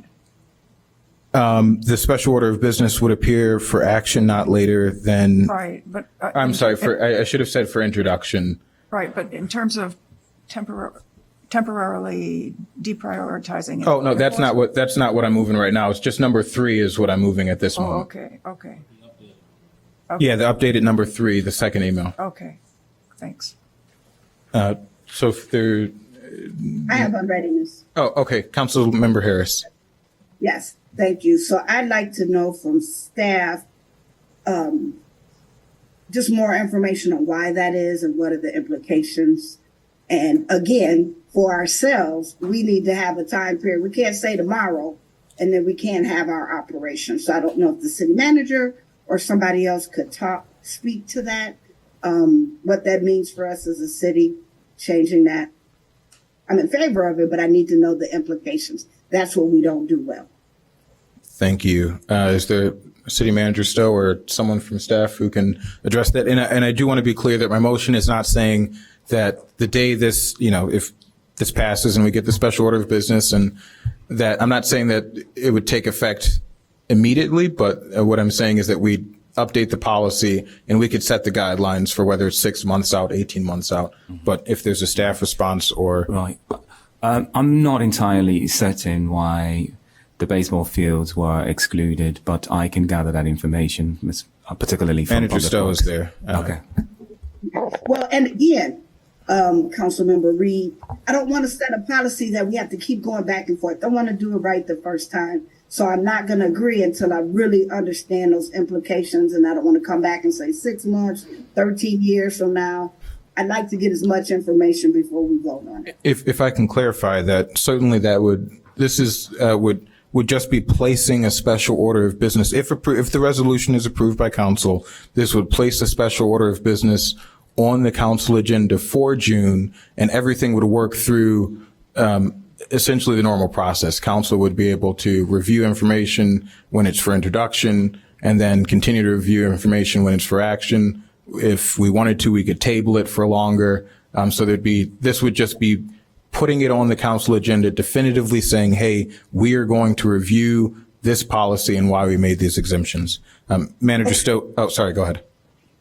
No, I said, okay, thank you. Oh, okay. I just don't want to write a resolution that we're not clear about. That's a waste of staff time as well. So I as agree. much information we can get and then give direction makes sense. And I think that's what we'll be doing by placing this as a special order of business for June. Manager Stowe, if you want to address the first part of the question. Sure. Thank you, Chair Reed. Thank you, Councilmember Harris. Thank you, members of the committee. Luke Stowe, City Manager.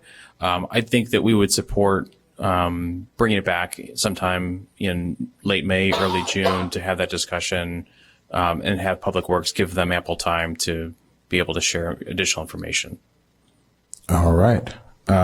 Any further discussion on just amendment number 3 that I proposed, which would hold the city and golf courses and play fields to the same standards as we're asking of.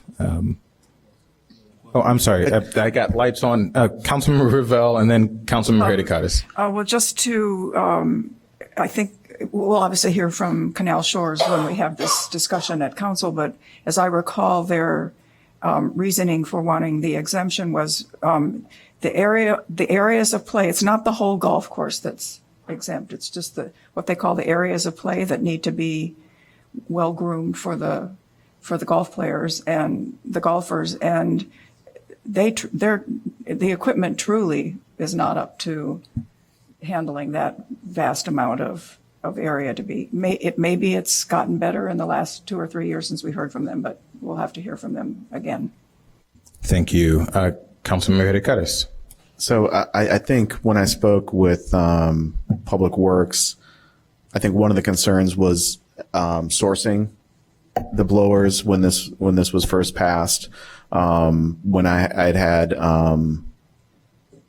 conversations with them about a potential buyback program, I want to know a little bit more about the logistics around ordering equipment. And they said that at the time there was kind of a backlog of getting, the supply chain. So I think that probably lent that to that decision. Thank you, Councilmember Hericades. Any further discussion on this issue? I'll just close and say that, again, this is just having an ordinance drafted and having something placed on our agenda for future consideration. We'll have plenty of time to look at particulars in this. Both, again, we'll have an opportunity at our next council meeting, as this will be a resolution, and then we'll have time between then and the 2 readings that are going to be required for ultimate adoption or passage in June to look at this further. And my grandmother used to always say, what's good for the goose is good for the gander. And if we're asking our workers and our landscape companies to use this machinery, I think the city and the golf course users and the owners should be held to the same standard. I would imagine that over the course of a day that the landscapers likely landscape something equivalent to a golf course or near it over the course of a day. So I do think the exception should be universal. And so with that, I will call a voice vote. All those in favor say aye. Aye. All those opposed say no. Any abstentions? The ayes have it. The amendment is adopted. Yes. And next, I would like to make another motion, and I'm going to forward all of this to staff here in a second. I heard this raised by... Just point of information, I don't think this is completely obvious. This is the last item we placed on what agenda for special order? Human Services? No. Human Services doesn't have special orders of business. This is amending the resolution to add a new section. Special order of business will appear on the next city council? No. So here, let me explain this. So What agenda is my question. Yeah. So the special order of business, if adopted by council, would appear on the June agenda. Okay. This item would be as a part of the resolution. And so if and when council adopts the resolution, we would be placing this special order of business on the June agenda. Okay. So this particular question would come up with the resolution at our March 11th meeting. Okay. And I'm going to forward that to staff. And then next, I would like to move an amendment to add, again, a new section similar to the last, which would be a waiver of fines under 826.5 under the same ordinance until April 8th, 2024. This would allow us, the current resolution as I read it did not include a waiver of fines. And so, I think the language can be tightened up. I think it'll be a direction to the collector to waive fines. So I move a waiver of fines under 826.5 until April 8th of all fines issued under 826.5 until April 8th, 2024. I will second. Seconded by Councilmember Hericades, Councilmember Revelle, and then Director Ogbo. But isn't the resolution to have a moratorium on enforcement? So wouldn't there be no fines anyway? I'm confused. The resolution could change. There are more motions to come, but also this would waive fines issued before the moratorium, if we adopt it, was put in place. I mean, because we could have a moratorium and still waive the fines. I mean, we could not have a moratorium. We could have the ordinance in place, right, and just waive the fines. Which is maybe where I'm getting to. and maybe a way that you could support it. But yes, that is, you are completely correct. We could waive the fines, and a waiver of the fines, I won't harm us, but a waiver, yes, you're absolutely correct. Anything else? Okay, Director Okrum. Just to understand correctly, fines that were issued prior to the resolution, your recommendation would be to waive them? Yes. Okay. Yes. We also have to think along the lines of the individuals who have already paid fines as a result of violating the ordinance. What do we do in those particular cases? I will amend this to say waiver of unpaid fines. If you paid the fine, thank you for paying it, but a waiver of unpaid fines between these states. With a friendly amendment, if no one objects. Ms. Lone. Pardon me, Councilmember Reed, do we have a second to that motion? Yes, Councilmember Haddock-Cuttis seconded the original motion. The waiver of fees motion? Yes. But I would like to hear from legal, because I agree with the sentiment. We should not be punitive when and what we want is compliance, right? We want to encourage good behavior, changing of, we don't want this to be punitive. A good point was brought up about people who've already paid their fines. So if legal could weigh in on that, please. I'm not sure it's so much a legal question, Councilmember Haddock-Cuttis, as it is a happy community question. If I can jump in there. So the council has done this before with parking tickets. Back in 2019, the council implemented a policy we had millions of dollars in unpaid fines. And the goal was to get people back on track. The council made a number of amendments to our ticketing and feeing policy, some of which the community may not have been enthusiastic about. But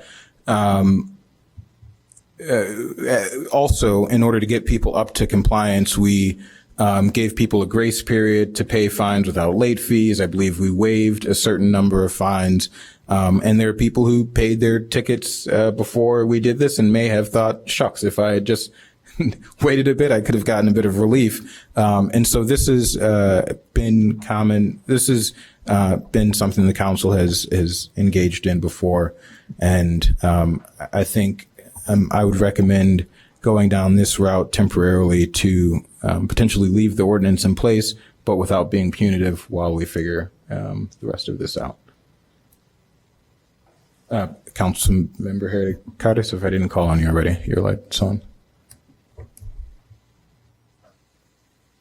Oh, okay. And then Councilmember Revelle, maybe that also answers your question about this. I know there's a bit of confusion, and so just to state it again, the goal is to waive all unpaid fines from the time this ordinance took effect, from the first fine that was issued until April 8th.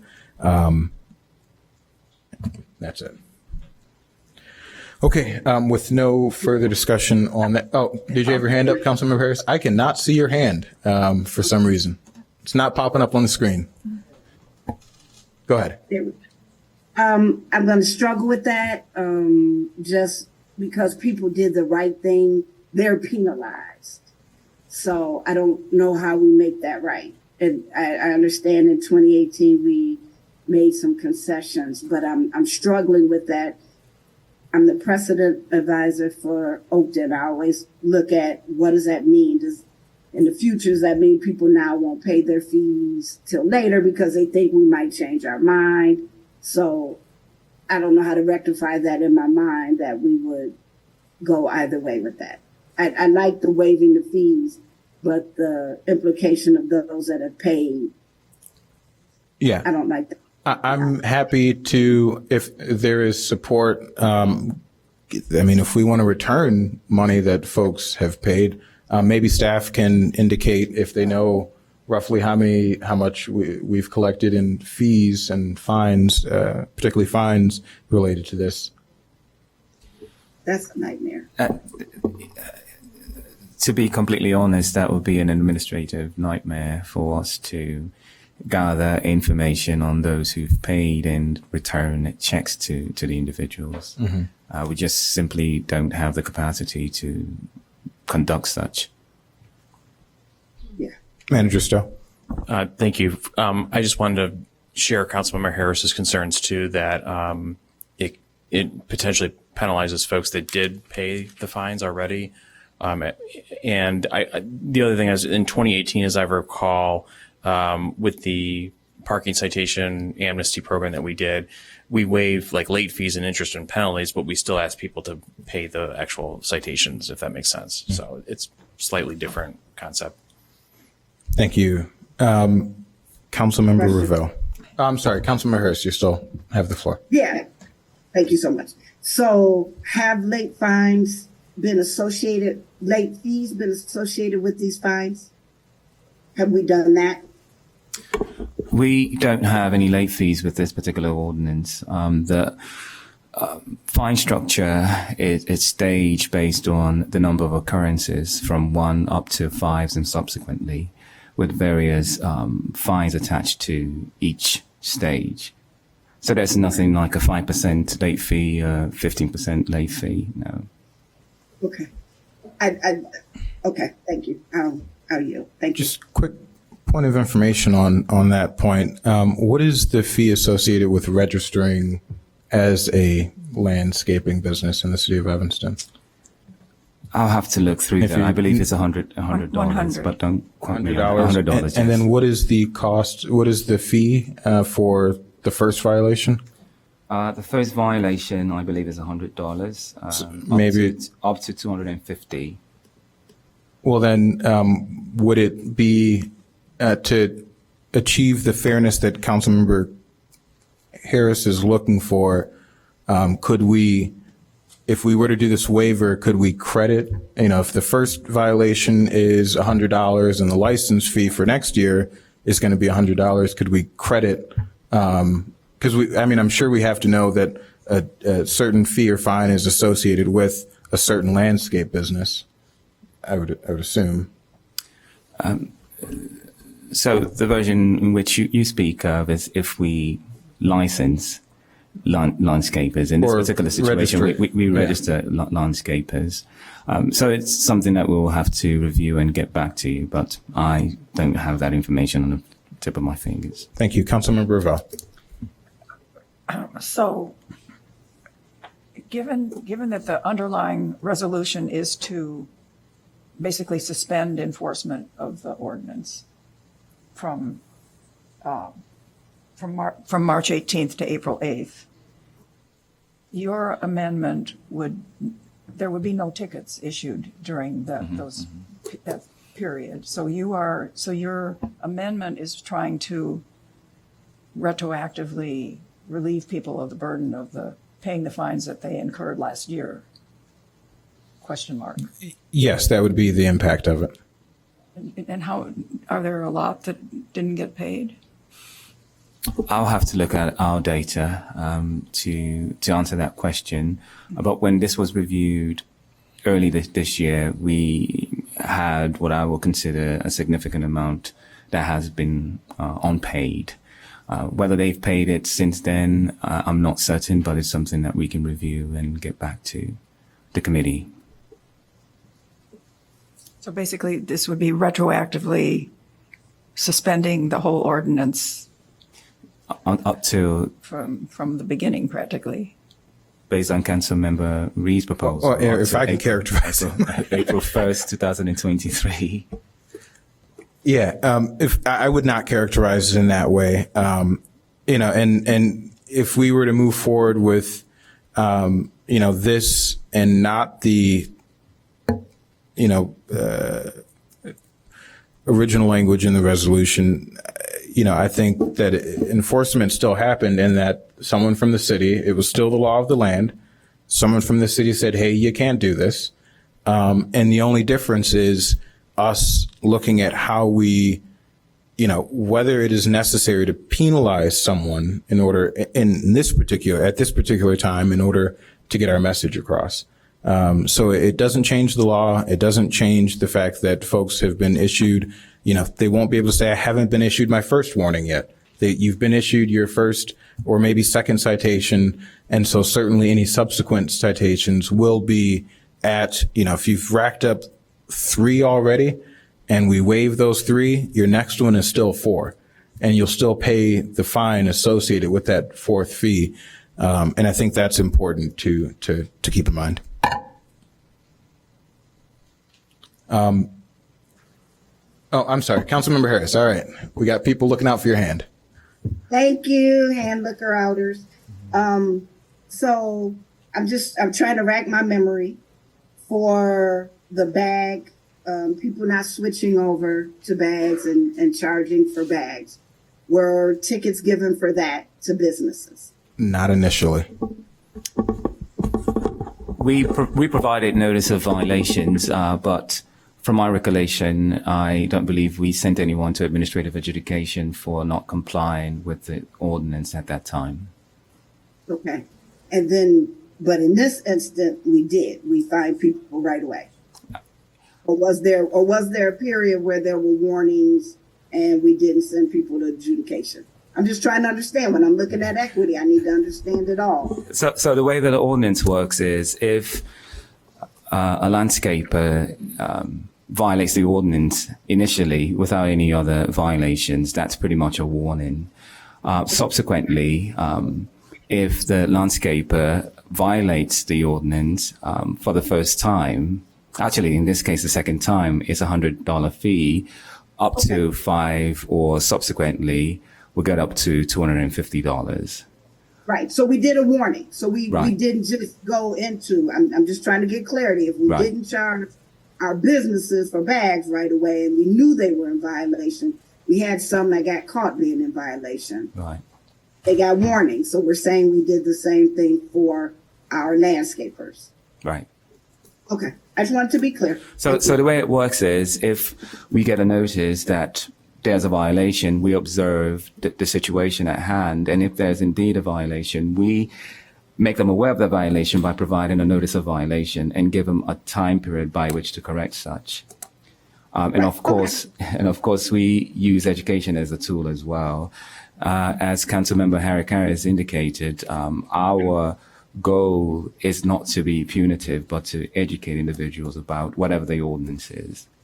Most definitely. I think we just had a missed opportunity, as mentioned before, to reach out to this direct population.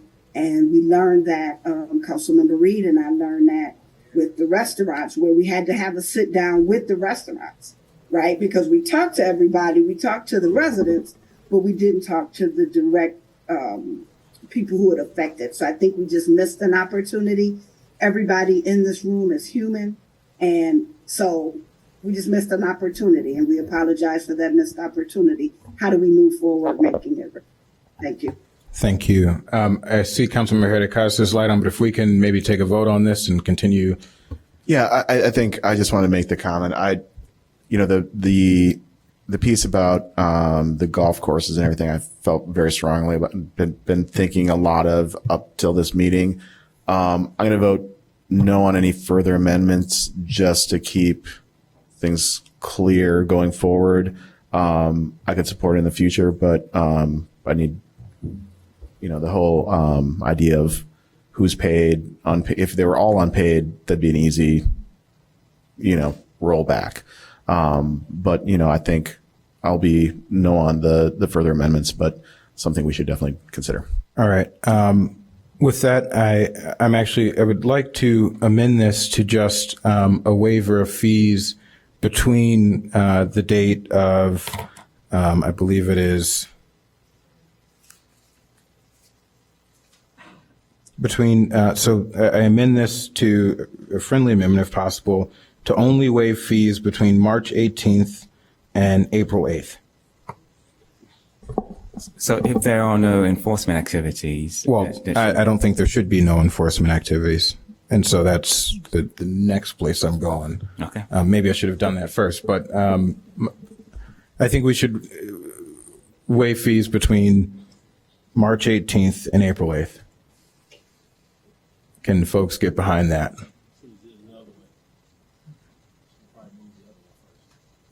Yeah, why don't you pull that off and do what you were going to do first? All right, well, then That order makes I withdraw the motion. makes sense. And I move that we amend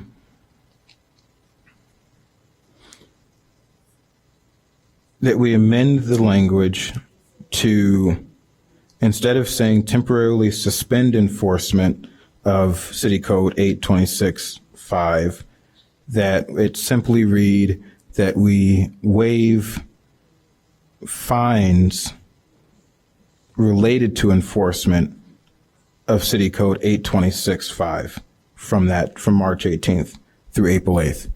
And by waiving fines, it's still enforceable, right? People are still, I don't think it means that you don't get issued a ticket. It means that you don't pay for the ticket. And it still means that the counter goes up if you get 2 or 3 tickets.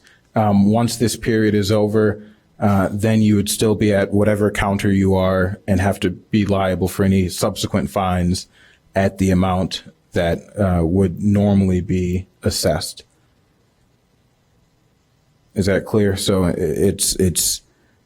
we're not suspending enforcement.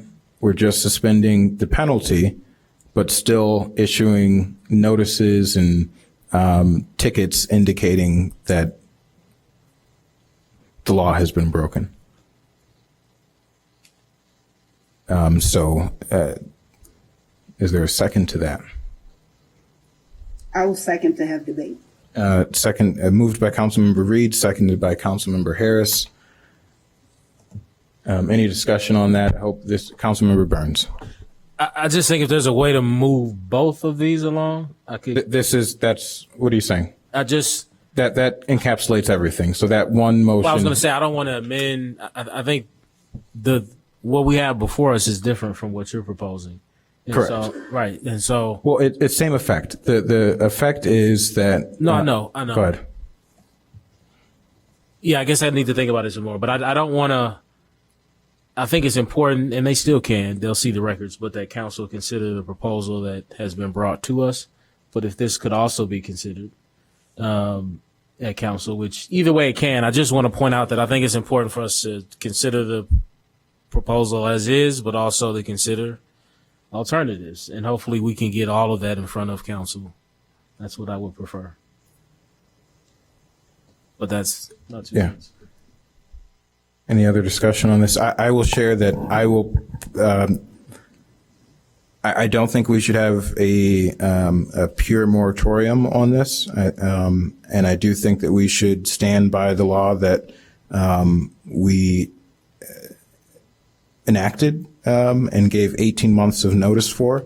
I do think that simply waiving fees for this temporary period is, to me, the best middle ground. It respects the work that our environmental community has put in to enact this ordinance, and it respects the equity concerns that folks who may be on the other end of this and receiving fines, because I don't think folks are saying, hey, I think that gas blowers are great. I think there should be no consequence to disobeying the law, but they're saying, hey, we need a bit more time. And with that more time, we don't need more financial burden on us as we're looking to comply with the law. And so with that, I would encourage folks to vote yes to simply waiving new fines for this 3-week period. And that's it. Councilmember Ravel. So That's not what I'm looking at the language of the resolution and the last whereas. So I think what you're saying, whereas the Evanston City Council has determined that it is in the best interest of the city of Evanston to waive any fines. Yes, but from March 18th to Right. April 8th. Okay, so we're still enforcing. So we're still. We'd still have, if someone called 311 or whatever it is, the city would still prioritize it appropriately, but send out an employee to say, hey, you have violated the law. Here is your ticket, and the fee will be waived if it's issued in this time period, but you still are held accountable for violating the ordinance. Right. And conceivably, a landscaper could end up at the end of the 3 weeks with three separate fines waived, and so ready for the fourth citation as soon as the time is up. Correct. Yikes. Well, don't violate the ordinance. Director Ogbo. Councilmember Revelle spoke my mind. Which I think for the advocates of this ordinance, that's a good thing.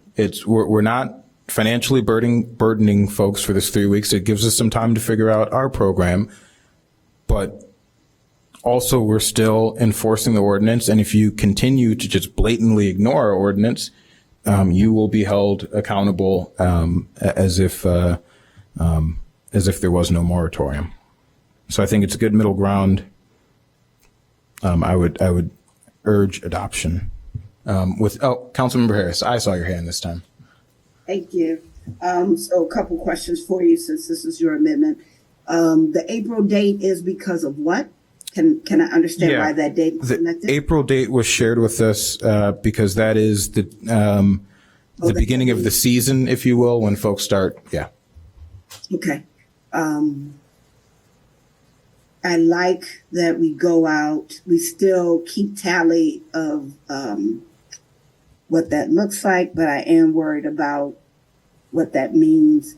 At the end of the day, is it the same difference? And Director Ogbo, can a person receive more than one violation in a day, or is it per day? Yeah, they can receive more than one violation per day. Okay. I didn't know if it was a daily. It's an occurrence, the way that we evaluate it. Okay. So if it occurs 3-4 times a day, for us, the way that we calculate it is 4 occurrences within that day. Okay, thank you. And then I have a question possibly for City Manager Stowe, or if we have a police officer in the space, if that's possible. We've got a couple officers in the room. I don't know if they're prepared to answer these kind of questions. Maybe our attorney as well. Okay, I don't know. And it may be comparing apples to oranges, which are both good for you if you don't use pesticides, right?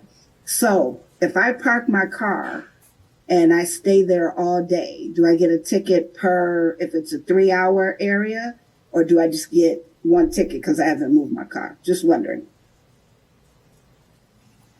I would say it's per occurrence. And so if your car was there, you haven't moved it, thereby it's still one occurrence in my mind. And maybe Ms. Lone can give a much better legal answer than that. No, I cannot. I can only say from personal experience that you can indeed get multiple tickets for parking for longer than that. City Manager Stowe, I see you. Maybe you. I believe from personal experience, I also have gotten more than one ticket in one issue, but I don't know if any of our officers want to weigh in on that. I don't think that's probably our typical situation, but I think it could happen. Okay. And that's why I was just wondering if I do my lawn and then I'm going next door or down the street, I'm not going to change the blower, right? So I think that's exorbitant to some degree, but okay. I think the occurrence is every time you turn on the gas blower is an individual occurrence. You're not supposed to use it or turn it on. So each time you turn it on, and I guess if you sat in front of a worker and turned it on multiple times, maybe that's multiple tickets. Councilmember Burns and Hericadis. And then and then we have an officer in the back who, can you approach the microphone for the record?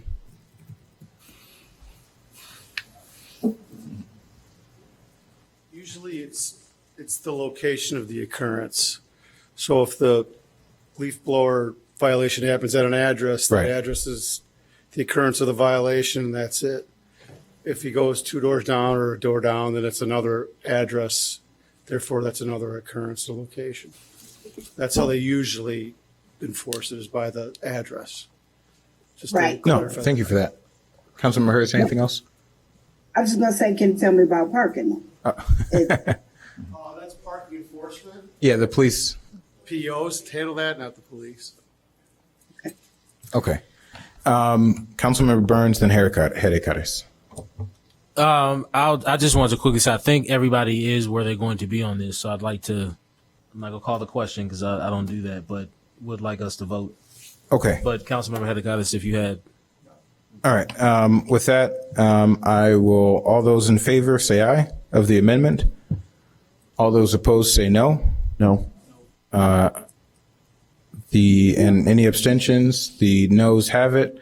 And fees and fines will still be potentially collected and not waived. That brings us to the underlying motion, which is to temporarily suspend enforcement of city code. Any further discussion on that? Otherwise, I will call the question and do a roll call vote. So the roll call begins with myself, Councilmember Reed. I vote no. Councilmember Hedekatis. Aye. Councilmember Ravel. No. Councilmember Burns. Aye. Councilmember Harris. No. With that, the motion fails, and we continue with the status quo. All right, that brings us to our next item of business, which is HS5, Ordinance 30024, amending Title 3, Chapter 30. There's a request from a council member to explain that further. So the committee voted on a 3-2 vote to reject the proposal to create a moratorium. So the law will continue as it was enacted. All right, so that brings us to item HS5, Ordinance 30024, amending Title 3, Chapter 36 of the City Code concerning the regulations for video gaming. May I have a motion? I will move it, and may I have a second? Second. Moved by Councilmember Reed, seconded by Councilmember Burns. I want to very quickly set this up and then move on. Ordinance 30024 is if you will, a trailer bill to an ordinance that the Human Services Committee and City Council adopted to decriminalize low-level gambling. I mean, the previous ordinance was written in a manner that was what I would say overreaching, and the council also agreed with that, and we rolled it back and made our gambling regulations more reasonable. This was added on at a point to that ordinance. That was not my original referral to allow for video gaming, but it was added on by the Human Services Committee, and then subsequently it was taken out and made its own ordinance, and that is why we are considering this particular ordinance today, which I want to be clear, it's been reported by Evanston Now that I am pushing for this.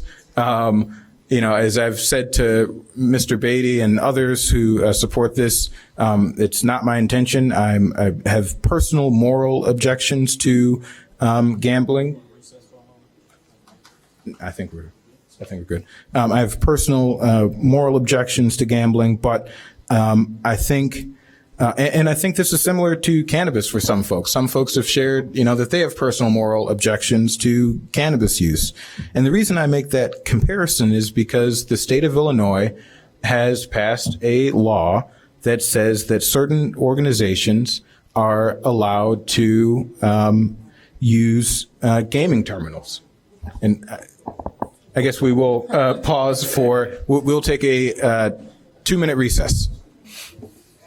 Thank you. I call the meeting back to order. We will leave off where we left off, or we will pick up where we left off, which was item HS5, Ordinance 30024, amending the. We already had a motion on the floor. So with that, is Councilmember Harris, I just want to be clear, there's a motion on the floor that we have to dispatch of before anything else, but I will recognize you. Okay.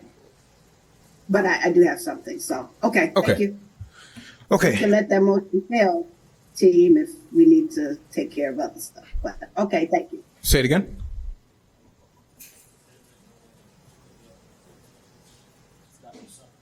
There's a procedure. I want to, yeah. I want to continue on because there are folks who have been waiting on this issue for quite some time. Then we can go back to the last issue. And so where I left off is, this is a trailer bill to the original gambling ordinance. I have personal objections against it. I think a number of my colleagues have similarly expressed objections to cannabis, use personal moral objections to cannabis uses. But similar to cannabis, the state has imposed standards on us that require that allow, for example, national organizations such as the VFW or Post 41 or 42, the American Legion, for example, to operate these video gaming terminals. And so with that, similar to my thinking on cannabis law, is that when the state has created this exemption and allows for the operation of this or the use of this within our city, I think it's our responsibility as a council to properly regulate and create a level playing field for our small local businesses. And so with that in mind, I think it makes sense for us to adopt this ordinance, create that level playing field. A number of our small businesses have signed on to this. I think there's representatives from just about every ward, and I think just about every ward, certainly on this panel here, maybe except for the 9th. Not a lot of business districts in the 9th. So with that, I would encourage us, there are a few fill in the blanks within this ordinance that staff left for council for council in this committee to decide. And so I want to very quickly walk through those, but I want to allow if there's any comment from my colleagues on this. If not, I think we can just go ahead, Councilmember Burns. You're going to walk through what? I'm sorry, I missed it. Within the packet, if you look at the ordinance, there are several sections that staff have left for the committee to, essentially fill in the blanks. It's our own Mad Lib, if you will. So for example, I think the first fill in the blank is on page 66 out of 71 of the packet. And that is for the license, and the establishment has been in operation at the location for at least, insert number of months at the time the application is filed. And so it would be left to us to determine how many months a business has to be in operation before the application is filed. I would encourage us to go with 12 months. So it would be in operation for at least 1 year. Is there any objection to that? A 12-month period? If not, I will continue on. C, to be eligible to have video gaming at an establishment, the net terminal income generated at the establishment from video gaming cannot exceed insert percentage of total gross revenue generated. And I believe for tobacco, that is it 50% or 20%? 50? 50. Okay. Or go ahead, Director.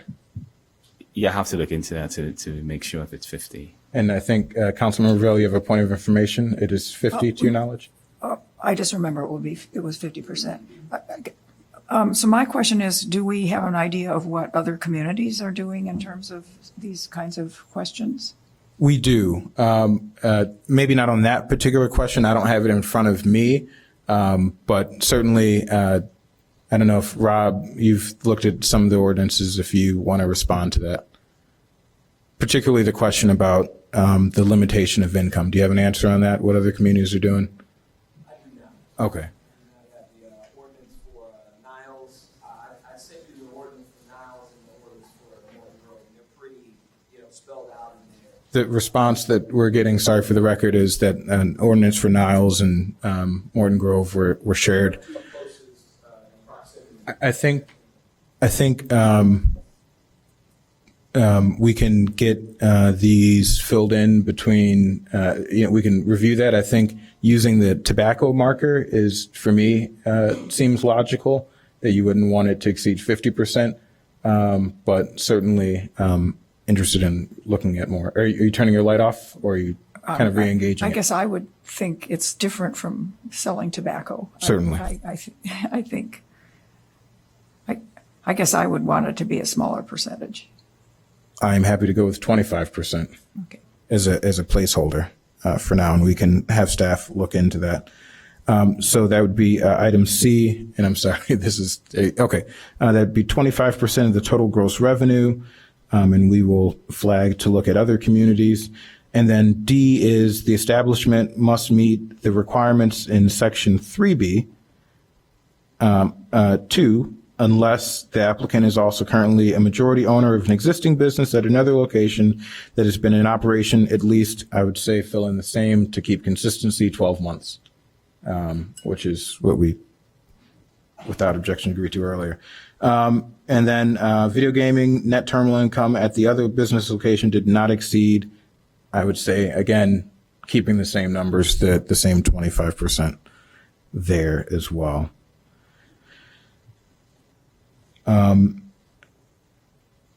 Then we have, maybe Alex or Catherine, can we talk about section R 336-4R? A statement that no manager owner with more than 5% interest in the establishment has ever been convicted of a felony. It's just insert official. Is that what we're Yeah. Yeah. And so are we saying this is going to be the official, similar to the liquor commissioner, that would deal with this? And I do think, I mean, there are two options. We can either go the same route as the liquor commissioner, which is the mayor, or we can go the route of an internal staff department. I don't know if Health and Human Services is the right place, or community development. But I do think that is something for us to figure out. And so that blank may remain blank for now. All right, moving on. The license fee. This is, I think we want to base this on, I think we want to come out at the higher end of communities that have already enacted this. And so I think on this particular issue, I would say that we should have staff review communities that have already implemented ordinances and essentially pick the highest number. Then that brings us to 336-7, license revocation. It says the mayor is what is highlighted, but it doesn't say insert here. So it says the mayor at any time may notify the licensee under this division within 5 business days of any change or charge of violation. I'm sorry. A charge of violation or any of the provisions of this article. And so it gives us the ability to remove the license, and I guess the mayor, similar to the liquor commissioner, would have that authority. Yeah, I mean, my main question here is, like, where do you want this to live? Do you want it to be part of, like, the liquor commission, or like a similar, where do you want it to live within the city? I think You don't have to decide tonight, but yeah, I don't think we have to decide tonight, but I would be fine with the liquor commission taking this on, and kind of the vice board, if we will. So I'm fine with that. I would say that certainly I'm going to make sure that there's due process here, right? Ms. Sloan, for the revocation of the license, would this go through administrative adjudication? Are we given proper due process for revocation?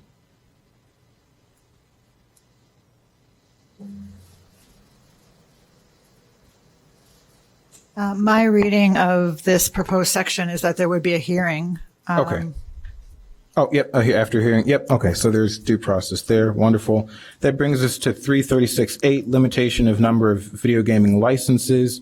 There shall be no more than insert number. I think there are 6 or 7 businesses that have indicated interest already. I would, limit it to, there are 9 wards, so I'd limit it to not more than 9 in this process to, or potentially not more than 1 per ward, or just a blanket 9.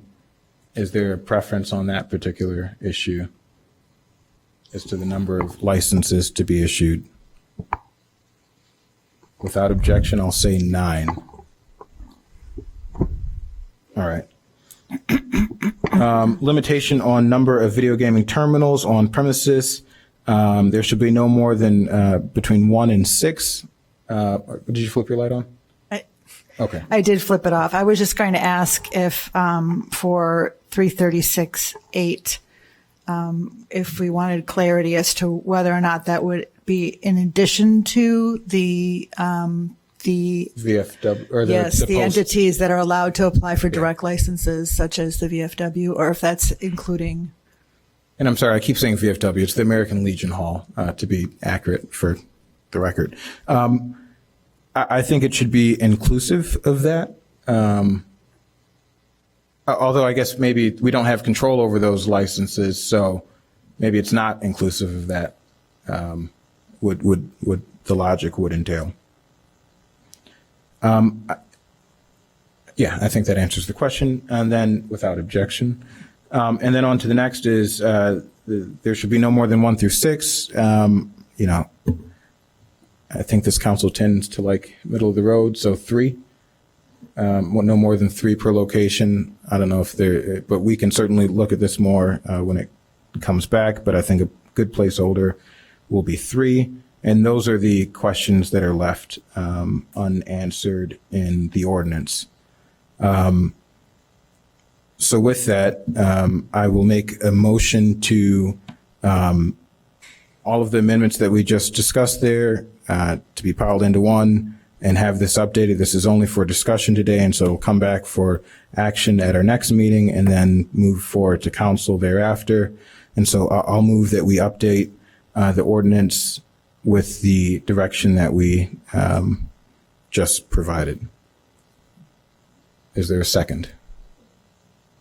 Or, if staff has the direction, and we'll bring it back if we don't need a I tend to like motions because it gives official direction. But on this, as it's just for discussion, I'm happy to have staff bring it back. Councilmember Revelle. So I have a question from the memo. The first paragraph talks about the sort of the state of video gaming in Illinois, and the $32.6 billion was spent on video gaming terminals. The net taxable income was $2.9 billion. So how do they decide what the next net taxable income is going to be compared to the amount spent at video gaming terminals?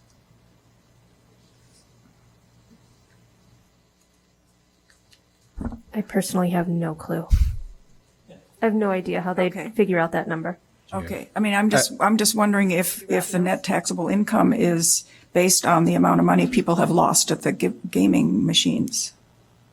So yes, Alderman Revelle. If you can identify yourself. Rob Beatty. I'm business development manager for Universal Gaming out of Addison. We've got about 200 locations throughout Illinois. I'm also a citizen, and have been a citizen here for about 22 years and raised all my kids here.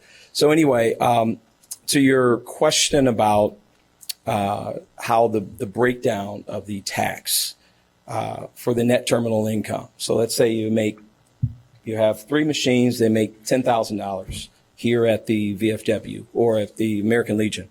30 33% of that is going to go to, so a third, and a third goes to, one goes to the location, a third of that goes to the terminal operator, and a third goes to the state as a tax. Once you get the state's tax, that $3,333 out of that $10,000, you'll get 5% of that going back to the municipality.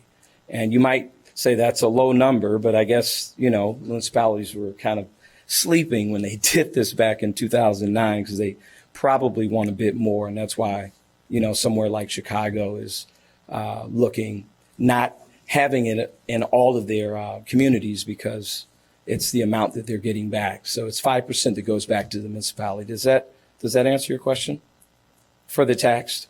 Well, I guess so.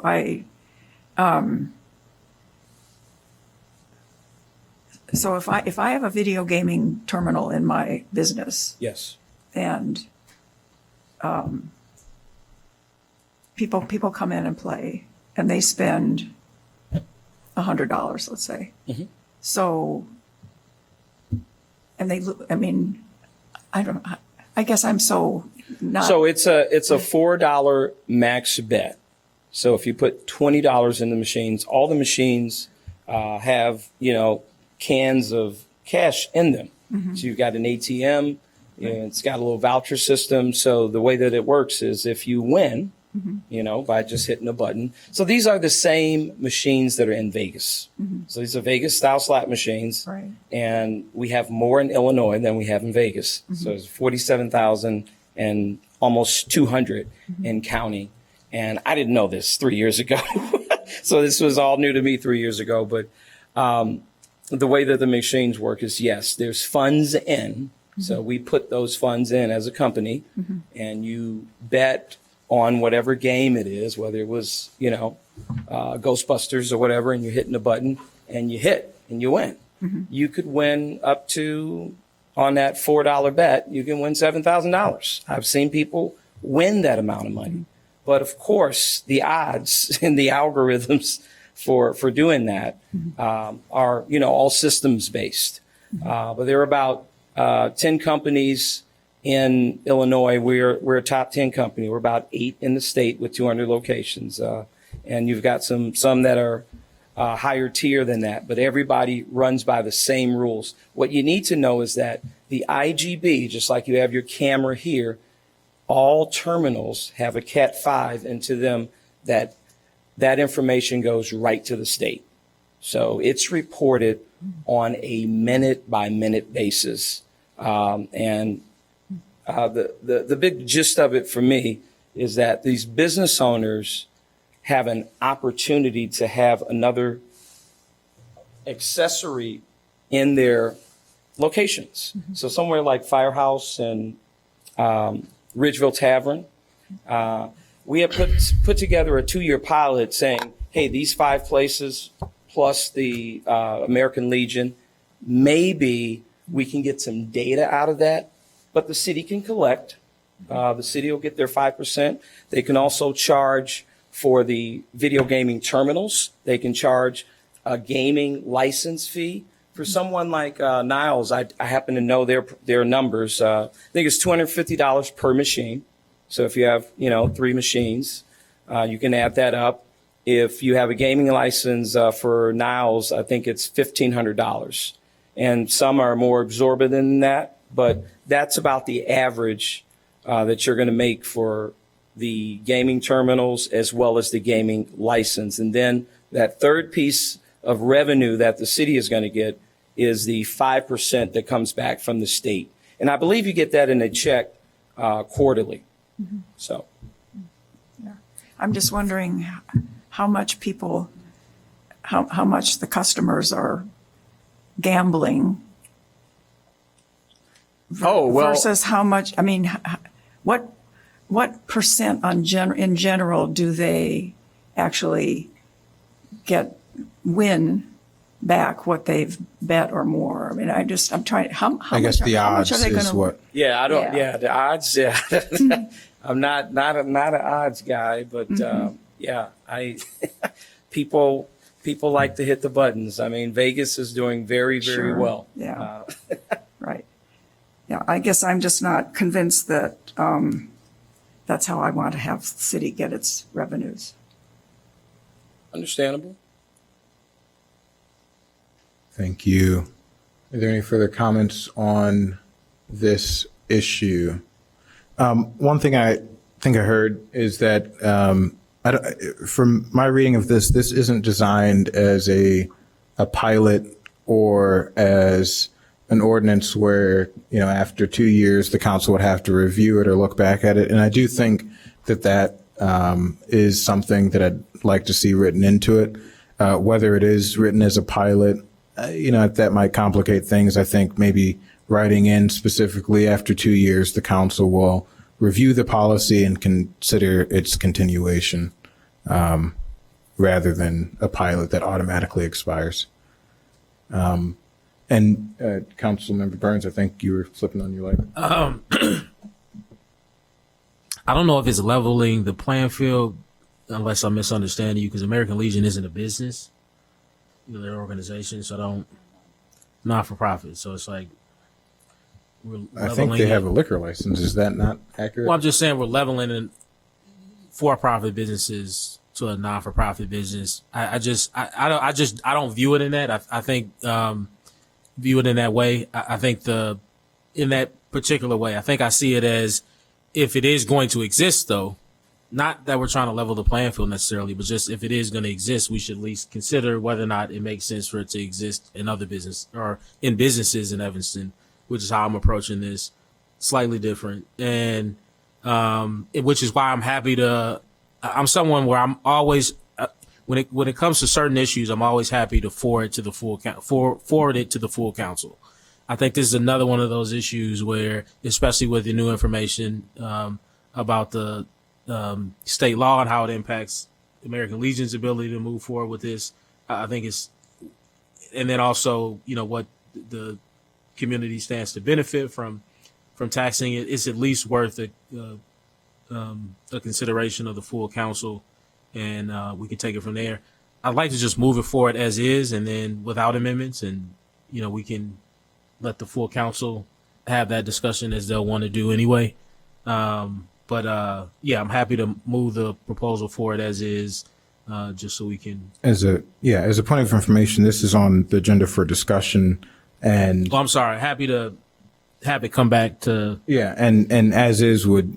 To this body, I think it would be a dereliction of our duties if we moved it on as is, because there's so many blanks in it. I think we need to figure out those blanks and then move it on, because council isn't the place for a discussion about particular. I just think we're going to have that discussion again anyway. There's quite a bit of people who are absent here that are on the council, so we could do it. I feel like there's going to be a lot more tweaks once it gets to council. But either way, happy to move this forward and to eventually get something in front of council to consider.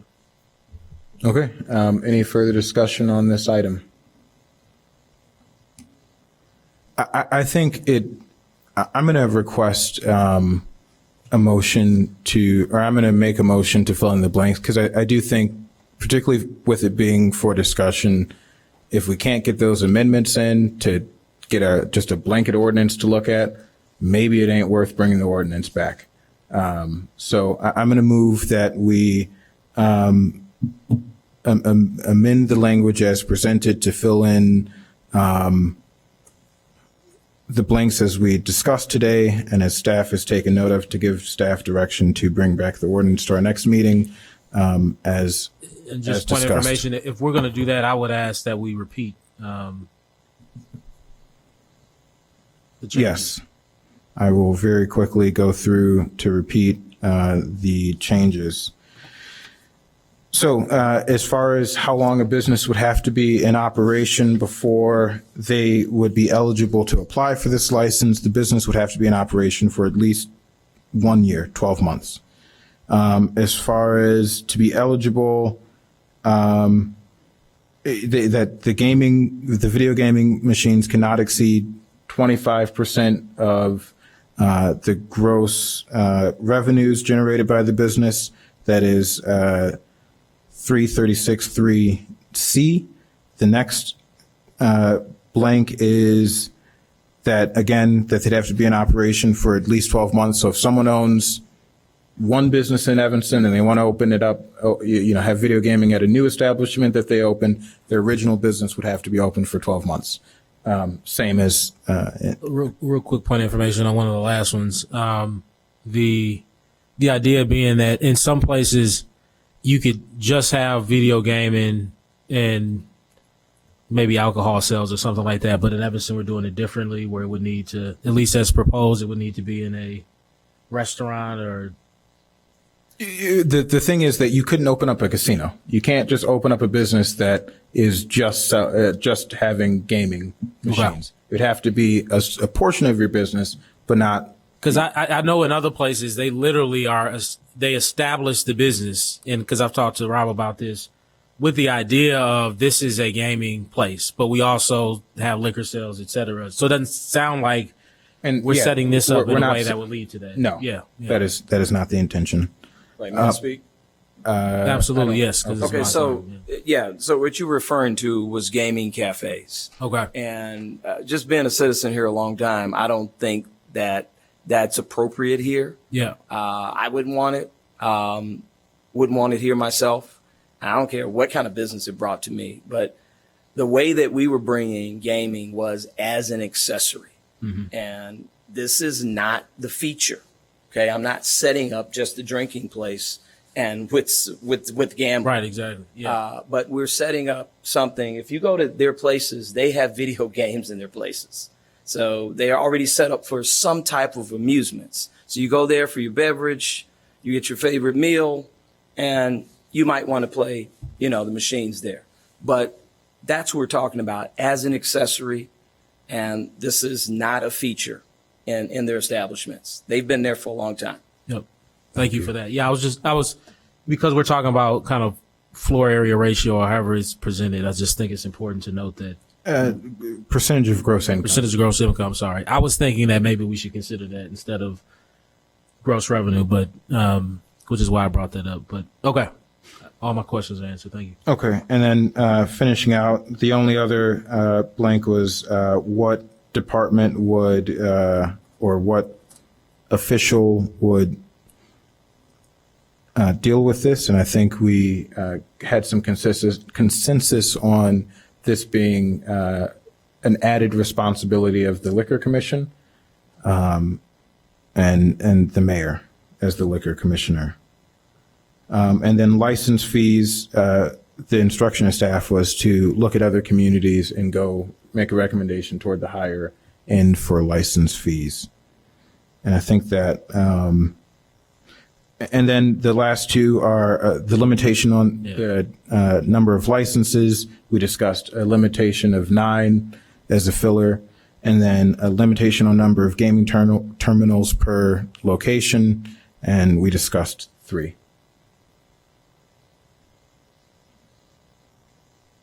Cool. All right, and so I move all of the. Question. I'm ready now. Yep. Councilmember Harris. Thank you. So are we able to make that decision that it goes to the liquor and the mayor? Can we unilaterally make that decision? I just don't know. No, this body can. If by we you mean the Human Services Committee, no, but the council can. Okay. Okay. Thank you. My camera's out. No worries.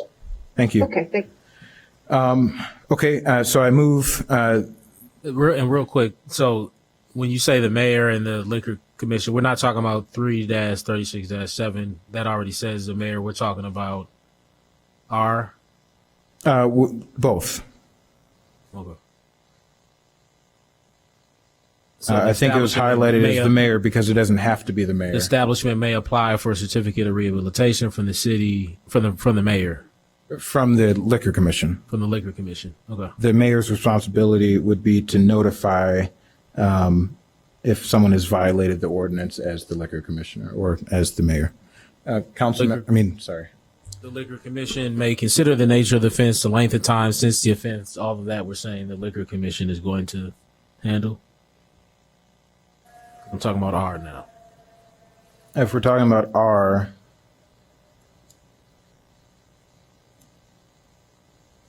yes.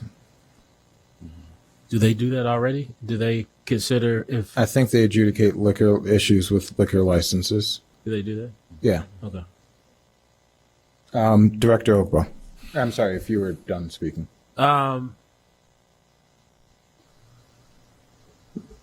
Yeah, we obviously would just need to expand their scope and make sure that they have all the information to do this. But yeah, okay. Yeah, that's all. Director Ogbo. I was thinking along the lines of perhaps it should be the mayor and the designee. Some of our ordinances are written in that manner where the mayor can decide which staff member or department to enforce this. So I was thinking maybe just add in language of designee. You're right. That is a very common language, particularly, the city manager or his or her designee. I do think in this case, because we have a well-established liquor commission that deals with very similar, if you will, right? Because we're very similar situations that I think the liquor commission, this could easily fold into their responsibilities. Yeah, no, I appreciate it. Yeah. All right. With that, I move all of the changes that we just discussed to be amended into this ordinance. And I'm sorry, did we discuss 3336.6 license fees, the amount? Yes, what we discussed is there was not a set amount, but direction to staff So leave that blank for now. to look at other cities and essentially bring back the highest. Okay. All right. So with that, I move all of the amendments that we just discussed. Again, this is just for discussion, and the ordinance will come back to us as amended for action at this committee, and then move on to council if we adopt it. Is there a second to the amendments? I'll second. Seconded by Councilmember Herrera-Cadiz. Is there any further discussion? I'm seeing a hand, but I'm not seeing the hand raised from Councilmember Harris, so I will move on to a vote. All those in favor say aye. Aye. All those opposed? Any abstentions? The ayes have it. All right, so that is amended, and this will come back to us at our next meeting as amended. That brings us to Councilmember Harris. yes, items for consideration. Seeing none on the agenda, Councilmember Harris, you are recognized for a motion. Thank you. I move for reconsideration of HS3.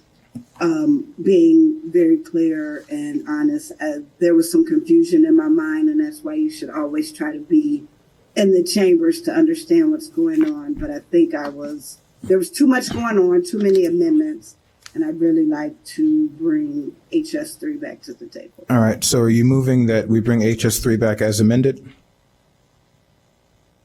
That we bring it for reconsideration. Yeah, so we're going to be reconsidering the last thing we voted on. So is there a second to that?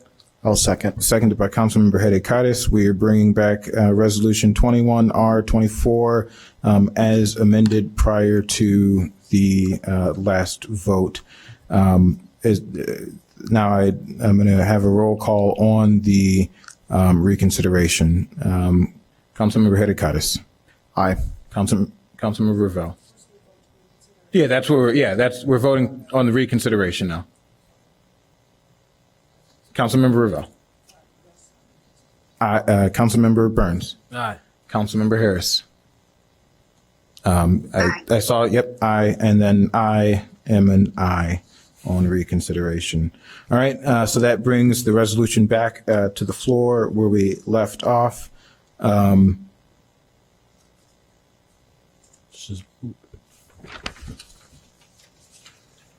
Any discussion?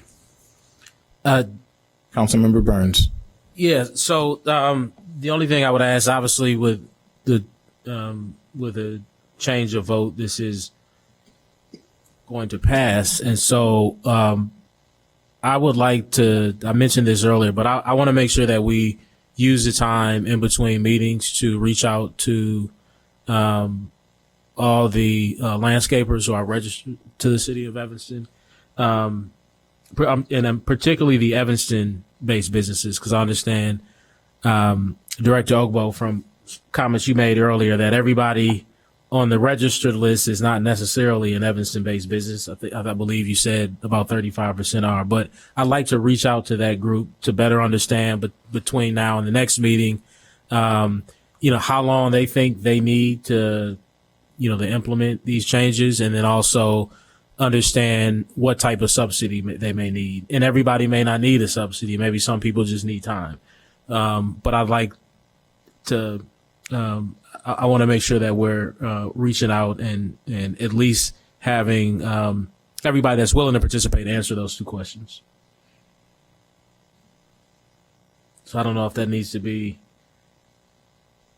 if we need to make an amendment to this, or if we can just, if it passes, that direction is clear. But I think that's really important for me. I need that information to know, to determine how I'm going to ultimately vote on this.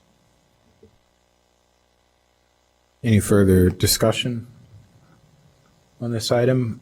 Seeing none, just for clear. Oh, I'm sorry, Councilmember Harris. I always got to remember to look that way.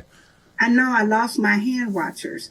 I think I'm just, again, there was some confusion on my part, and I want to be honest and apologize for that. I do think this deserves the attention of the full council, as Councilmember Burns has said, that it shouldn't have just died here. It deserves the consideration of the full council. And I want to spend a little more time talking to, in the second ward, if you know, I have a lot of landscaping businesses in my community. So I want to spend some more time talking with them and understanding, and just make a better, thorough decision. So I appreciate that opportunity to do that, and to let the council, the 9 of us, make a fuller decision. So thank you. Thank you. I will just add, I want that I do believe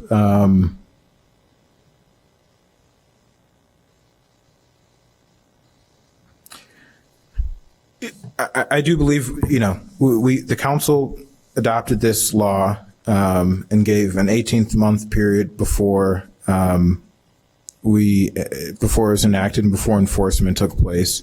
I do think it is reasonable to grant a small reprieve of 3 weeks. I personally, got to watch my plosives. I personally prefer that we would not completely abandon enforcement, and that instead we would waive any tickets issued during this period. That was the motion. I always work to get to yes, and my getting to yes would be that. I will support this at this moment moving forward to council, because I think it's an important decisions that we have in front of us, and I do think updates to the current ordinance are in order, and this resolution as amended includes that.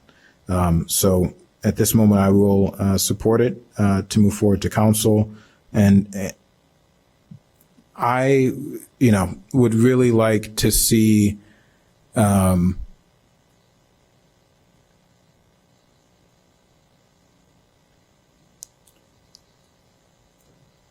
I think if we move this forward and we adopt it at council, the onus then is on the city to ensure that we are prepared to provide funding, even if it's just for Evanston-based businesses, as I suspect, but we are prepared to provide funding to help folks make this transition. And I would say that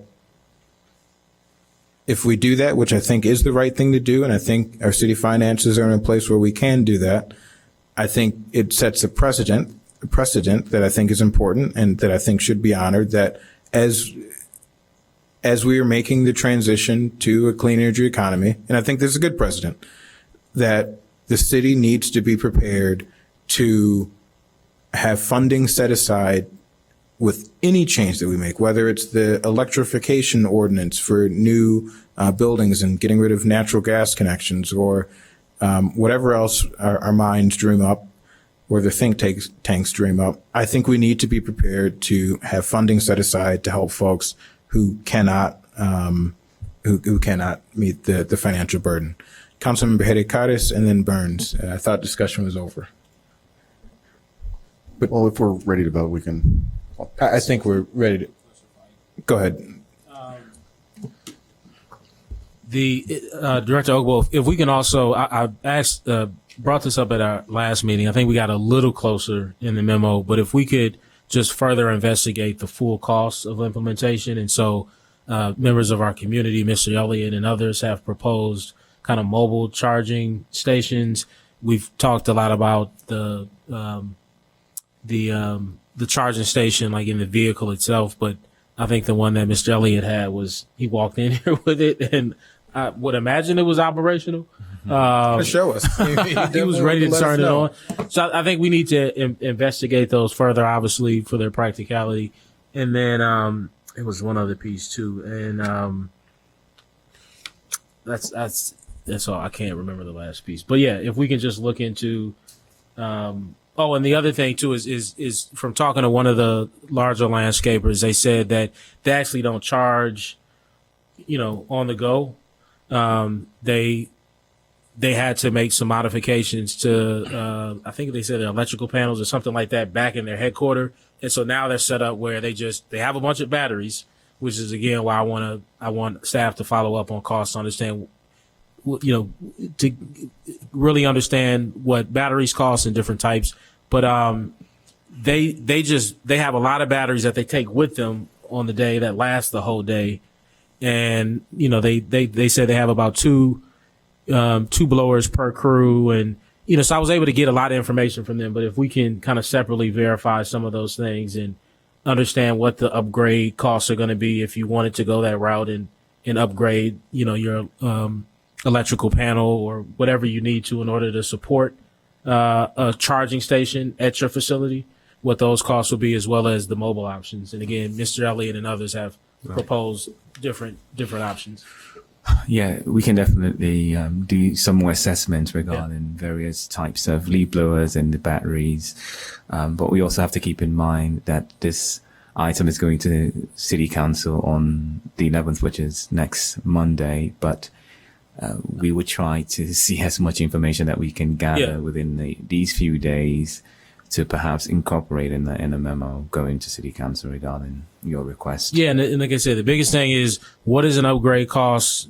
The range if you want to upgrade your facility, if you want to install a kind of charging station in your facility, and then what are the mobile options and what are those costs? So either the push option that we saw here today, or a charging station on the vehicle. Just understanding how all that would be set up, what the costs would be. And, obviously the business will make the final decision, but I think we should try to understand what that impact is going to look like and what the cost will be. Okay. Thank you. Thank you, Councilmember Hericares. Okay, but I do want to make one more, but I want to give you an opportunity if there's something you wanted to say. All right. To the same point that Councilmember Burns just made, I'm really interested in the potential for the city. In the late 1800s, there were electric vehicles in as early as 1886, I believe it, or 1896. And in fact, those electric vehicles, folks can see videos, and you may have seen it before, of the streets of New York in the early 1900s. And you see a car passing another car, and what you're seeing is an electric car passing up a gas-powered car, because electric cars, as early as the early 1900s, were more powerful than gas-powered cars, and more efficient. There are a whole host of reasons why we didn't get them then, but the main point is that the electric motor company that made those cars, their model was to, instead of individuals owning those cars, like the Ford Motor Company, where you sold the car, you rented the car, and you'd return it at the end of the day, or you'd rent it for a period of time, whatever the case, and they'd maintain it. I am really interested in, particularly as we look into a circular economy, and as we look into as folks have brought up, the end of life cycle for these batteries and ensuring that we are maintaining them. I do think there could be value in staff looking into the potential of the city purchasing in bulk these items, and instead of directly passing on either giving the money to the companies to buy it themselves, we allow folks to rent it at a margin that would allow us to cover costs and potentially make investments in more green infrastructure and technology. And so I would really encourage us to look into that as a way to make this both more financially feasible for the businesses and for the taxpayers as well. And I'm sorry, Chair, one last thing. No, we're going on to a vote. One last thing. Also, I think understanding, see that little thing distracted me that you just did right there. So understanding from the landscapers who have implemented this already, how did their business operations change? Because I think it's important for all of us to understand that. So just reaching out to them. For example, one of the landscapers I talked to, one of the larger landscapers, said, look, when, we know that the leaf blowers, electric leaf blowers, are not the best at moving wet leaves, so we don't move them. And our customers haven't complained. They thought they were going to complain, but they found a way to, I think what was explained to me is they kind of pushed them under different bushes and different areas, and they get to it. They just don't get to it at that appointment, right? They get to it at the next one. They wait till it dries. So I think it's important to, again, as Councilmember Hayakata said, we don't want to act as though we run this business. Like, you know how to run your business, but there are people who run the same business that have found ways to change their business models in order to support what we're trying to do. And obviously, I think most folks are asking for more time, so they want to do that, but they just need the time to do it. But I think it's important for us all to know, both the council, but also community, what changes have been made. The last point I want to make, which is some other good news, is this one particular company also said that they thought people would hate the adjustments, the price adjustments, them having to go up in price in order to implement these changes. And they said not only has nobody really complained, but they said as long as it makes things quieter, we'll pay a little bit more. And again, this is not coming from a biased person that started off this journey, started this off thinking that this was something that we needed to do. In fact, they were opposed to it. But now that it's been implemented, and they've made the purchases and the adjustments, they're saying that customers actually appreciate it and we're willing to pay a bit more. So I think collecting that type of information from Evanston businesses that have implemented these changes is also important. And that's all. That really is it. That will definitely be it. All right. With that, I will call a voice vote. So all those in favor say aye. Aye. All those opposed, any abstentions? The ayes have it. The motion passes as amended. I'm sorry, the resolution passes as amended. Yeah, there was no vote, but the ayes have it. Okay. Yeah. With roll call votes, just for clarity, we don't record individual votes. If you prefer that I do a division, we can do that. The way the roll call, technically, if it's a roll call, if it's a voice vote, you only notate the ayes. It's not a rule, but that is a decent practice. All right. Would you like a division? Okay, I will do a division on that instead. Councilmember Hedekaitis. Aye. Councilmember Ravel. Councilmember Burns. Aye. Councilmember Harris. Aye. Councilmember Reed. Aye. The ayes have it, and this will move forward to council as amended on our March 11th agenda. All right, thank you. Seeing no further business before the committee, this meeting is hereby adjourned.